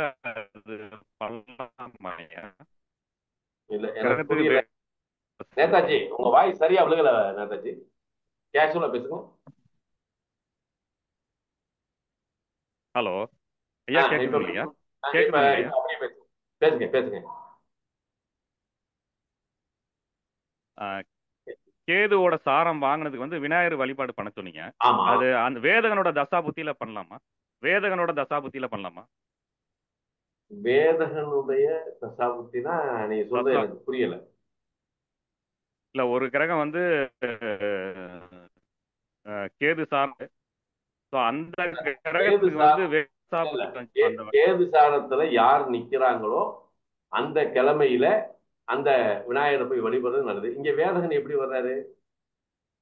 எப்படி லக்னாதிபதிக்கு வேதகன் எடுக்கிறீங்களா? தசாபதி நடக்கிறப்ப. ஆமா, இல்ல அந்த சம்பந்தம் இல்லையே, அதை பண்ணலாமா? இல்ல இல்ல, தசைக்கு வேதகன் எடுத்தா அந்த வேதகன் இருக்கிறாரு, அவருக்கு போய் வழிபடலாமா கேக்குறீங்களா? அப்படியா? ஆமா தான் கேக்குறேன். அப்படியெல்லாம் இல்ல. ஆமாயா, அதேதான் அதேதான். அந்த கிரகத்தினுடைய நிலைப்பாடு உங்களுக்கு கிடைக்கணும்னா நீங்க அந்த கிழமைக்கு தான் போகணும். கிரகம் இது வேற. ஏன்னா அந்த கேதுவோட நட்சத்திரத்தில் இருக்கக்கூடிய காரகம், பாவாதிபத்தியம், குணாகாரம், அந்த அத்தனை மூலமா நமக்கு ஏமாற்றம் தான் வரும். நல்லா தெரிஞ்சுக்கணும். நீங்க கேதுவோட சேர்ந்து எத்தனை கிரகங்கள் இருக்கும். இப்ப செவ்வாயோட கேது சேர்ந்திருக்கு, அல்லது செவ்வாய் கேது சாரம் வாங்கியிருக்கு அப்படின்னா உடன் பிறந்தோரை இழத்தல், உடன் பிறந்தோரால் இழத்தல் மாறவே மாறாது. அதே மாதிரிதான் இப்ப புதன் இருக்காரு, புதன் கேது சாரத்துல இருக்காரு அப்படின்னா உங்களை ரோட்ல போற ஒருத்தன் என்ன மாப்பிள்ள அப்படின்ட்டானா அவன் உங்களை ஏமாத்த போறான், அவன் மூலமா ஏமாறுவீங்கன்னு அர்த்தம். இப்ப இதுல 2 சேஃப்டி நான் பண்ணுவேன். என்ன பண்ணுவேன்னா, நான் 2 சேஃப்டில போவேன். இதுல நிறைய ஒரு பிரச்சனை இதுல இருக்கு. நம்ம இப்ப இதை பேச வேண்டாம். எப்படின்னா, இப்ப புதன் போய் கேது ஸ்தானத்துல இருக்கு அல்லது கேதுவோட சேர்த்து இருக்காரு அப்படின்னா, நம்மளுடைய பொதுமறையா இருக்கக்கூடிய ஜோதிட இலக்கியத்துல புதனை மாமன்காரன் வச்சிருக்கான். அப்ப எந்த ஒரு ஜாதகத்தில் புதன் கேது ஸ்தானத்துல இருக்கிறதோ, அப்ப இவன் மாமங்க பூராமே இழப்பு ஏமாற்றத்தை சந்திக்க போறாங்கன்னு அர்த்தம். மாமனை இழக்க வச்சிரும், அல்லது மாமன் மூலமாக ஏதாவது ஒரு இழப்பு ஏமாற்றத்தை சந்திப்பான். மாமனும் ஏதாவது இழப்பை சந்திப்பான். நல்லா தெரிஞ்சுக்கோங்க. அவனாலையும் இது பண்ண முடியாது. அப்ப அந்த இடத்துலதான் அந்த மாமன்றவனையும் நம்ம காப்பாற்றணும், மாமன் மூலமா ஏமாற்றம் அடைகிறவனையும் நம்ம இவனை காப்பாற்றணும். ஒண்ணு, கலத்தர காரகன் சுக்கிரன். இந்த சுக்கிரன் போய் கேதுவோட சாரத்துல இருந்துட்டாரு அப்படின்னா அவன் என்ன சொல்லியிருக்கான்? செவ்வாய சகோதரக்காரகன், புதனை மாமன் காரகன், சுக்கிரனை கலத்தரக்காரகன் சொல்லியிருக்கான். அப்ப சுக்கிரன் போய் கேது சாரத்துல உட்கார்ந்து இருந்தா அவன் கலத்தரக்காரகன். அப்ப திருமண வாழ்க்கையில் ஒரு ஏமாற்றத்தை இது கொடுக்கும். இது ஆணாக இருந்தால் பெண் மூலமாகவும், பெண் மூலம் பெண்ணுடைய ஜாதகத்தில் சுக்கிரன் தான் ஆண் மூலமாகவும் ஏமாற்றத்தை கொடுக்கும் என்பது விதி. அதை விட என்னன்னா, இந்த கலத்தர காரகன் சுக்கிரன் கேது சாரத்தில் இருந்தா வாழ்க்கையில இவங்க யாரெல்லாம் லௌகீக ரீதியாக அதாவது திருமண விஷயத்துல ஒரு லௌகிய ரீதியாக இது பண்றாங்களோ அதன் மூலமா ஒரு ஏமாற்றத்தை சந்திப்பாங்க. நல்லா தெரிஞ்சுக்குங்க, ஒரு ஏமாற்றத்தை கண்டிப்பா சந்திப்பாங்க. இப்ப இந்த இடத்துல நீங்க சொல்லலாம், சந்திரன் அதாவது அப்பெல்லாம் தகப்பன்காரன் சூரியன் தானே சார். சூரியன் கேது சார்த்தா நீங்க நல்லா எடுத்து பாருங்க. சூரியன் கேது சார்த்தில் இருக்கக்கூடிய அத்தனை பேர்த்துக்கு ஜாதகத்திலையும் தகப்பனார் ஏதாவது தகப்பனார் ஏமாற்றப்படுவார், அவர் வாழ்க்கை இழப்பை சந்திப்பார். தகப்பனார் மூலமாக கிடைக்கக்கூடியதும் இவனுக்கு ஏமாற்றம் வரும். அது ஒரு சந்தர்ப்பம் இருக்கு. அப்ப இதுல சோல் பவர் தான் எடுக்கணும். சூரியன் ஆத்மாக்காரன்னு சொல்றான். அப்ப இவனுக்கு தகப்பன் மூலமாக கிடைக்கப்பட்ட ஏமாற்றத்தின் மூலமாக விரக்தியின் உச்சத்தில் இவன் செய்யறான். சூரியன் கேது சாத்திரனால தினத்துல சன்னியாசி மாதிரி போனதெல்லாம் இருக்கு. எதுவுமே வேணாம்டா, எனக்கு இந்த உலகத்துல போறாங்க பாருங்க. அதே மாதிரி சந்திரன் போய் அசுபதி மகம் மூலத்துல இருந்தா, நீங்க சந்திரன் அசுபதி மகம் மூல நட்சத்திரத்துல பிறந்த குழந்தைகளுக்கு தாயாருக்கு ஏதாவது நோய் இல்லைன்னு சொல்லுங்க. இப்ப மகத்துல ஒரு குழந்தை பிறக்குது, சந்திரன் கேது சாரத்துல இருக்கு. ஏன் மகத்துல எந்த கிரகம் இருந்தாலும் சரி சார், ஆனா குறிப்பா சந்திரன் இருக்குன்னு வைங்களேன், இவனை பெத்த அம்மாவுக்கு, அம்மாவுடைய அம்மாவுக்கு, அம்மா கூட பிறந்தவங்க இதுல யாராவது பாருங்க கேன்சர்ல இறந்துருப்பாங்க, நோய்வாய்ப்பட்டு இறந்துருப்பாங்க. என்ன காரணம்? அங்கே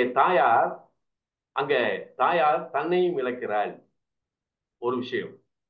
அதே மாதிரிதான் நான் தான் சொல்ல, சுக்கிரன் போய் மகத்துல உட்கார்ந்து இருக்கு, சுக்கிரன் கேது சார் அதாவது மகத்துல உட்கார்ந்து இருக்குன்னா கர்ப்பிணி பண்ணும், கன்னி பண்ணும், சுமங்கலி பண்ணும், அவங்க வீட்டுல மாண்டிருக்குன்றது உறுதியா சொல்லலாம்.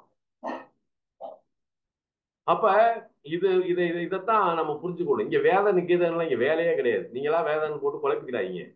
நம்ம சொன்ன தத்துவம் என்ன, நீங்க எங்க கொண்டு போய் சேர்க்கிறீங்க? எனக்கு இந்த நினைப்பே வரல என்ன. ஆனா ஒவ்வொரு காரகமும் அந்த இடத்துல போய் நிற்கும் போது அந்த காரகம் மூலமாக இழப்பை சந்திக்கிறோம், அந்த காரகமும் ஏமாற்றத்தை சந்திக்கிறது இந்த இடம் தான். அப்ப எந்த கிரகம் கேதுவோட சேருதோ அல்லது கேதுவோட நட்சத்திரத்துல எந்த கிரகம் இருக்கோ அங்கதான் கர்மவனை என்ன சொல்றான், செய்வனை குற்றம், பிதிர் குற்றம், தெய்வ குற்றம் மூணையும் பிரிச்சிருக்கு. பிரிச்சுதான் நான் கொடுத்துருக்கேன். அது ஜோதிடவியல்ல அது வந்து பெரியோர்கள் அவங்க மகான்களுக்கு தெரியும். ஆனா அவங்க எந்த கிரந்தத்துல இல்லை. இறைவன் என் மூலமா வந்து அதை வெளிப்பாடு பண்ணான். மீனாட்சி வந்து எனக்கு கொடுத்த அறிவு அது. நான் வந்து அதை எல்லாத்துக்கும் உலக மக்கள் நல்லா இருக்கணும்னு சொல்லி நான் பிரிச்சு விட்டுட்டேன். இன்னைக்கு அதை போய் எல்லாருமே பண்றாங்க. பண்ணிட்டு அவங்கவுங்க வாழ்க்கையில ஒரு நன்மையை சந்திக்கிறாங்க. எனக்கு போன் பண்றாங்க, சாமி நல்லா இருக்கும் சாமி அப்படின்னு சொல்றாங்க. அது எனக்கு ஒரு சந்தோஷமா இருக்கு. சரியா? ஏன்னா அது இதுதான், வேற ஒண்ணுமே கிடையாது. இது கேதுவோட நட்சத்திரத்துல இருக்கும். அதே மாதிரி தான் கோச்சாரத்தில் இப்படி வரும்போதும் நம்ம கவனிக்கணும். சரிங்களா? சரிங்க ஐயா. ஐயா திருச்செந்தூர் வணக்கம். கோயிலுக்கு எந்த காலத்துல போனேயா? திருச்செந்தூர் கோயில் திருச்செந்தூர் கோயிலுக்கு எப்ப போலான்னு கேக்குறீங்களா? ஆமாங்க ஐயா வணக்கம் ஐயா, சொல்லுங்க. யாரு இது? வணக்கம், சங்கீதாங்க ஐயா. சொல்லுங்கம்மா, சொல்லுங்கம்மா. பூச நட்சத்திரத்துக்கு வந்து திருச்செந்தூர் போயிட்டு வந்தாங்க ஐயா வீட்டுல. Very good. ஒருத்தர் என்ன பண்றதுன்னு கேட்டாங்க. பையனுக்கு கல்யாணம் சரியா இது இல்ல, ஜாதகம் சரியில்லை அப்படின்னு சொல்லிட்டு சொன்னாங்க. குரு நீங்க எல்லா இடத்துலயுமே குருவை சரி பண்ணாதான் வந்து அவருதான் எல்லாத்தையும் சரி பண்ணுவாரு அப்படிங்கவும் அவங்களையும் திருச்செந்தூர் போக சொல்லி வழிபாடு பண்ணாங்க அந்த பூசத்துக்கு. 2 பேரும் போயிட்டு வந்தாங்க. அதை தாண்டி வந்து வியாழன்கிழமை குரு ஓரையில ஜீவசமாதி போக சொல்லியிருக்கேங்க ஐயா. இது Very எந்த good, very விதத்துல good. கரெக்டா சரியா அமையுமாங்கய்யா? அது அற்புதமானது. பூச நட்சத்திரத்துல போய் செந்தூரான வெளிப்படுறது ரொம்ப சிறப்பு. அப்ப அங்க போகும்போது உங்களுடைய ஆசீர்வாதம், குருவோட ஆசீர்வாதம் ரொம்ப ரொம்ப நன்றிங்கய்யா. அதெல்லாம் இந்த ரொம்ப சந்தோஷம். பூச இந்த திருவாதிரை நட்சத்திரத்துல போய் நட்சத்திரத்துக்கும் சொல்லுங்கய்யா. இல்ல, பூச நட்சத்திரத்துல போய் நீங்க எந்த ஸ்தலம், எந்த இறை ஸ்தலமா இருந்தாலும் சரி, அல்லது எந்த குருமார்களா இருந்தாலும் சரி, எந்த மகான்களா இருந்தாலும் சரி, அது உங்க குலதெய்வமா இருந்தாலும் சரி, பூச நட்சத்திரத்துல நீங்க போயிட்டீங்கன்னா அவங்க வந்து மறுக்கவே முடியாது. கொடுத்தே ஆகணுன்றது சட்டம். நல்லா செஞ்சுக்கோங்க. கொடுத்தே ஆகணும். நான் எங்கிட்ட மறுக்க முடியாது. மவனே குடு அப்படின்னு பிரபஞ்சம் குடு குடு வந்திருக்கால கொடுங்கும். அப்படிப்பட்ட ஒரு சக்தி வாய்ந்தது பூசம். அதே பூச நட்சத்திரத்துக்கு தான் ஜீவசமாதி வழிபாடு பண்றது ரொம்ப நல்லது. வியாழன் ஞாயிறும் மகான்களை கும்பிடலாம், கோயிலுக்கு போகலாம். அதே மாதிரி வியாழன் ஞாயிறும் மகான்களை தரிசனம் பண்ணக்கூடியது, மகான்களை வழிபடக்கூடிய நாள். நல்லா வியாழக்கிழமை பண்ண சொல்லுங்க, நல்லா இருக்கும். ரொம்ப நன்றிங்க. நீங்க வீடியோல சொன்ன மாதிரி ஆனி மாசம் வந்து திருவாதிரை நட்சத்திரத்தன்னைக்கு சிவனை போய் தரிசனம் பண்ணிட்டு வந்தாங்க அகிலாண்டேஸ்வரி கோயிலுக்கு. Super super. ரொம்ப நன்றிங்க ஐயா. இந்த ஆனி பௌர்ணமியை பத்தி கொஞ்சம் சொல்லுங்க ஐயா. ஆமா, இப்ப நாளை கழிச்சு வியாழக்கிழமை வந்து குரு பூர்ணிமா அப்படின்னு வருது. இந்த குரு பூர்ணிமா வந்து ரொம்ப ரொம்ப விசேஷம். எப்படின்னா, நல்லா கவனிங்க, நல்ல அருமையா. உண்மையை சங்கீதாவுக்கு கைதட்டுங்க எல்லாரும். கைது. இந்த முகரை எல்லாம் வந்து இந்த பிளாக்ல இருக்கிறதெல்லாம் வெளியே வருமா வராதுங்களா? இவங்க எல்லாம் ஏதாவது நம்ம பேசுறத கவனிக்கிறாங்களா கவனிக்கலையா? என்ன பேர் மட்டும் வச்சுட்டு அவங்க நாட்டுக்கு வந்து லாக் பண்ணிட்டு போயிட்டாங்க. போங்கடா, நாங்க வாட்டு உட்காந்துருக்கோம் அப்படின்னு. என்ன அது பாருங்க, நம்ம சொல்லியும் வந்து அவங்க வந்து ஸ்கிரீனுக்கு வரல. பாத்தீங்களா? இப்படிதான். இப்ப நம்ம எதுல விட்டோம்? குரு பூர்ணிமா, பௌர்ணமி விரதத்தை பத்தி. குரு பூர்ணிமா. சரியா, குரு பூர்ணிமா. இப்ப ஆக்சுவலா குரு பூர்ணிமா வரக்கூடிய மாதம் எதுன்னா ஆடி மாதம் கிடையாது. ஆடி மாதம் தான். ஆடி மாதம் வரக்கூடியதுதான் குரு பூர்ணிமா அப்படின்றது. இப்ப இந்த இடத்துல இதுக்கு முன்னாடியே நமக்கு ஆடி மாசமே இந்த குரு பூர்ணிமா வருது அப்படின்னா, இந்த வானிலை ஆய்வு பண்ணக்கூடியதுல சாயனம், நிராயனம் அப்படின்னு 2 பிரிவு இருக்கு. சாயனம் என்பது, அதாவது சூரியனுடைய சுழல்வட்ட, அதாவது சுழல்கின்ற நிலையிலிருந்து வேரியேஷன் அப்படின்னு ஒண்ணு வரும். தன்னுடைய சுழற்சியில் இருக்கக்கூடிய வேரியேஷன் தான் அயனாம்சம் அப்படின்னு எடுக்கிறான். அப்ப சாயனத்திலிருந்து அயனாம்சத்தை கழிச்சா அது வந்து நிராயணமா வரும். அந்த நிராயணத்தை தான் வச்சு நம்ம எடுக்கிறோம், ஜாதகம் பார்க்கிறோம். இது இருக்கு. ஆனா இந்த அயனாம்சத்தை நம்ம கவனிக்காம அல்லது அதை எடுக்காம சாயனத்திலேயே நாம வந்து ஒரு வழிபாட்டு நிலையில கொண்டு போறோம் இல்லையா? அதுதான் இந்த முன்னாடி வர்றது. இந்த மாதிரி ஆடி மாசம் வரக்கூடிய பௌர்ணமியை நம்ம குரு பூர்ணிமா அப்படின்னு எடுக்கிறோம். பொதுவா வந்து அது கடகத்துல ஆடி மாசத்துக்கு வரக்கூடியதுதான் வரும். இந்த வருஷத்துல வரக்கூடிய குரு பூர்ணிமா பாத்தீங்கன்னா சூரியனும் சந்திரனும் சமசப்தமத்தில் நிற்கணும். அதான் பௌர்ணமி. சூரியனோடு சந்திரன் வந்து சேரும் போது அது அமாவாசை இல்லையா? அதுல உங்களுக்கு எல்லாத்துக்கும் தெரியும். என்ன, இப்ப சூரியன் எங்க இருக்கிறார்? மிதுனத்துல புனர்பூச நட்சத்திரத்தில் நிற்கிறார், குருவோட நட்சத்திரத்தில் நிற்கிறார் இல்லையா? சூரியன் புனர்பூச நட்சத்திரம். அதே சந்திரன் இந்த குரு பூர்ணிமால சந்திரன் வந்து பூராட நட்சத்திரத்தில் நிற்பார். இதோட ஒரு பெரிய விஷயம் என்ன தெரியுமா? குரு பூர்ணிமா அப்படின்ற இந்த அற்புதமான ஒரு வார்த்தைக்கு இந்த வருஷம் தான் அதுக்கு முத்தாய்ப்பான ஒரு நிலை கிடைச்சிருக்கு. இத்தனை வருஷத்துல இல்லாத ஒரு சிறப்பு இந்த வருஷத்துக்கு உண்டு குரு பூர்ணிமாவுக்கு. என்ன காரணம்? ஒரு பக்கம் குரு சுக்கிரன், குருவோட நட்சத்திரத்தில் சூரியனும், சந்திரனுடைய நட்சத்திரத்தில் அது சுக்கிரனுடைய நட்சத்திரத்தில் சந்திரனும். இப்ப இந்த குருச்சந்திரன் நினைக்கிறாங்க, குருச்சந்திரன் தான் உலகத்திற்கு அத்தனை யோகங்களுக்கு காரணம்.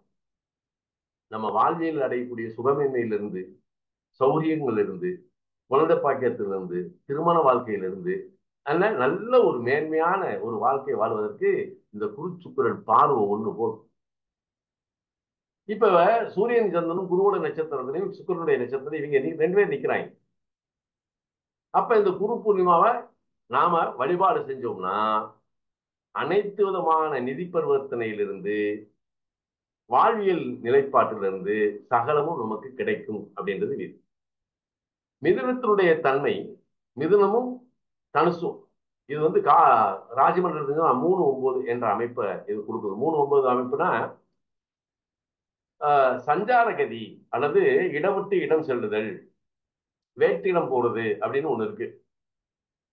இப்ப இதை எடுத்தா இதுல குழம்பிடும். அப்ப இந்த குரு சுக்கிரன் அப்படின்ற ஒரு அமைப்பை இந்த இடத்துல என்ன வச்சுக்கிட்டாங்க அப்படின்னா, இந்த வருஷம் இந்த குரு பூர்ணிமாக்கு என்ன சிறப்புனா, பௌர்ணமி அப்படின்ற அந்த சந்திரனை குரு மிதுனத்திலிருந்தே பார்க்கிறாரு. அதான் ஒரு பெரிய சிறப்பு. இந்த பௌர்ணமிக்கு பேர் பேர்ந்தோ குரு பூர்ணிமா. என்ன குரு பூர்ணிமா?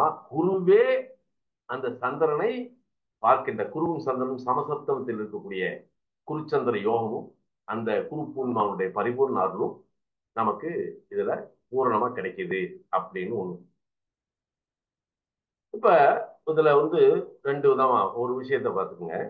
சூரியன் மிதுனத்தில் இருக்கிற அந்த மிதுனத்துக்கு சுக்கிரன் யாருன்னா 5-12 கூடிய யோகாதிபதி. அந்த சுக்கிரன் என்ன செய்யறாரு? ரிஷபத்தில் ரோகிணி நட்சத்திரத்தில் சஞ்சாரம் செய்கிறார். அப்ப குரு எங்க? ரிஷபம், அது காலபுருஷனுடைய 2ஆம் இடம். அப்ப அந்த குரு பூர்ணிமால குரு சுக்கிரனும் சந்திரனும் இணைந்தால் அங்கே ராஜராஜேஸ்வரி என்ற அம்சம். அப்ப ராஜராஜேஸ்வரி அப்படின்னு சொல்லும் போதே அங்க வந்து காமாட்சி வந்துடுறா, மீனாட்சி வந்துடுறா, விசாலாட்சி வந்துடுறா, சகல விதமான, அதாவது அந்த ஸ்ரீசக்கரத்தினுடைய அந்த 449 முக்கோணம் இருக்கு இல்லையா, அதுல ஒவ்வொரு தேவதைகள் நிற்பாங்க. 449 முக்கோணம், அந்த ஸ்ரீசக்கரத்துல 449 முக்கோணம் இருக்கு. அந்த 4 விதமான கேட்டை வந்து அந்த கோட்டை வாசல காவல் காக்கிறவத வாராகி. இவன் பூரா வாராயை கும்பிட்டு இருக்கான். வாராயை கும்பிட்டு அந்த கேட்டத்தான் திறக்க முடியும். அவனும் உனக்கு எடுத்தாலும் தர முடியாது, நல்லா தெரிஞ்சுக்குங்க. இவன் பூரா கழிவு எப்பனா இந்த சனி போகும்போது சொன்னேன், டே வாராய வழிபாடு கொஞ்சம் நல்லா இருக்கும், வாராய வழிபாடு பண்ணுங்க, பிரத்யேகரா வழிபாடு பண்ணிக்க மாட்டா இருக்கணும். இவன் என்னதான் வாராய வழிபாட வாராய முழுசா எடுக்க ஆரம்பிச்சிட்டாங்க. என்ன இப்ப பூரா வாராயி வழிபாடு கொண்டு போயிட்டாங்க. ஆனா வாராயி என்பவள் ஸ்ரீசக்கரத்தினுடைய கோட்டையை காப்பவள். அவ கேட்ட நிற்பாள். அவ டிக்கெட் கொடுத்தாதான் மேல போக முடியும். அவ ஓகே அப்படி கதவை திறந்து விட்டா நம்ம மேல போலாம். இப்ப வாராய்க்கு நாம வந்து ஒரு நிவேத்தியம் வைக்கணும் இல்லைங்கள.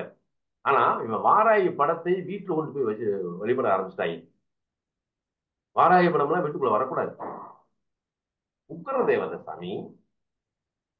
வாராகி என்ன சிவா, அவ வந்து பன்றி முகம் கொண்டவள் தானே. அவளுக்கு பழியே அந்த காலத்துல என்ன தெரியுமா? வாராய்க்கு எருமையை தான் வெட்டுவாங்க. ஏண்டா நீ அந்த படத்தை கொண்டு போய் உள்ள வச்சிருக்கியா? அவளுக்கு பசி எடுத்துருச்சுன்னா வீட்டுக்குள்ள படத்தை வச்சிருக்க, நீ உடனே ஒரு ஊதுபத்தியை காட்டினா களி சாமிக்கு ரொம்ப சந்தோஷப்படும் நினைச்சு ஒரு ஊதுபத்தியை மட்டும் சொருகுற. அதுக்கு பசிக்கு ஒரு வாழைப்பழத்தை கூட வாங்கி வைக்க மாட்டேன்றா. ஒரு கிறிஸ்துமஸ் பழத்தை கூட வைக்கலாம். டெய்லி வந்து ஒரு கிறிஸ்துமஸ் பழத்தையாவது நெய்வேத்தியம் பண்ணணும்.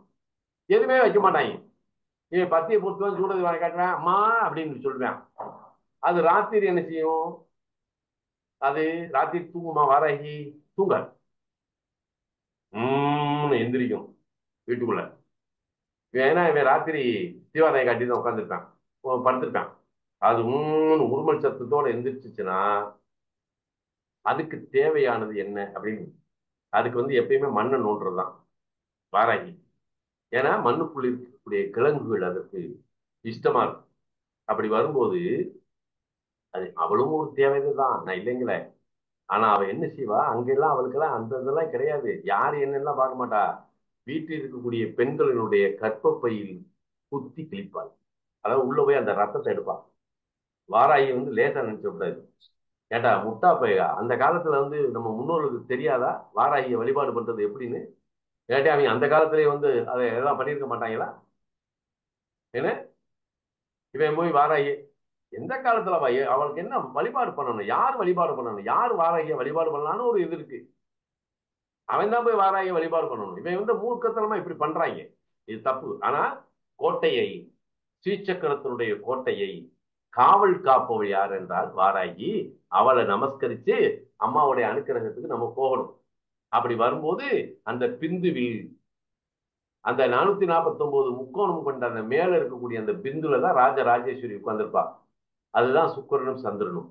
அது ராசி மண்டலத்துல காலபுருஷனுக்கு 2ஆம் இடத்தில் 2 குடைய சுக்கிரன், அந்த 4 குடைய சந்திரனே உச்சமாகக்கூடிய 4 குடைய அந்த சந்திரனுடைய நட்சத்திரத்தில் அங்கே இருப்பதால் நம்ம வீட்டுல ஸ்ரீசக்கரம் இருந்தா எடுத்து வச்சுக்கிடணும், ராஜராஜேஸ்வரி படம் இருந்தா எடுத்து வச்சுக்கிடணும், காமாட்சி படம் இருந்தா எடுத்து வச்சுக்கணும். ஏன்னா காமாட்சியின் அம்சம் ஸ்ரீசக்கரம். நல்லா தெரிஞ்சுக்கங்க. காமாட்சிக்கு முன்னாடி யார் இருக்கா? ஆதிசங்கர் பிரதிஷ்டை பண்ண ஸ்ரீசக்கரம் இருக்கு. அப்ப காமாட்சியை தூக்கி வச்சுக்கோங்க. வச்சுக்கிட்டு என்ன செய்யணும், அம்பாளுடைய ராஜராஜேஸ்வரி பாடலை எடுத்துக்கலாம், ஸ்ரீசக்கர துதி எடுத்துக்கலாம். அதை விட லலிதா அஷ்டோத்திரத்தை இருக்கும். லலிதா சகஸ்ரநாமத்தை நான் சொல்லலை. லலிதா சகஸ்ரநாமம் நீங்க பாட பாட உங்க பக்கத்துல இருக்கக்கூடிய அத்தனை கோயில்கள் இருக்கக்கூடிய தெய்வங்களுக்கு தான் போய் சேரும். நல்லா தெரிஞ்சுக்குங்க. நீங்க சகஸ்ரநாமத்தை எடுக்கும்போது இது வியாபிக்கக்கூடிய, ஆனா அஷ்டோத்திரத்தை எடுத்தீங்கன்னு வைங்களேன், அப்படியே ஒரு சக்கர பொங்கல், சுக்கிரன் சந்திரன் ஒரு சக்கர பொங்கல், அப்படி அம்பாளுக்கு நெய்வேத்தியத்துக்கு அப்படியே நெய் ஊற அவ அதை சாப்பிட்டானா அவ ருசியா சாப்பிடணும். அப்படியே ஒரு சக்கர பொங்கல் எடுத்து வச்சு அப்படியே நம்ம அழகாக ஒரு ஒரு பாடல், அம்பாளுடைய பாடல்கள்லாம் எடுத்து காமாட்சி அஷ்டகருக்கு. ஏன் அன்னைக்கு தான் இந்த சுக்கிரன் சந்திரன் சேர்ந்த அன்னைக்கு தான் நம்ம கனகதார ஸ்தோத்திரத்தை பாடணும். அங்கம் ஹரே புலக பூஷணமாத்ரி குருகாங்கனேவ முகுலா பரணம் தமாலம் அங்கி குருதாயில குபூதி ரபாங்க லீலா மாங்கல்ய சாஸ்து மங்கள தேவதாயா. இது 20 பாடல் இருக்கு.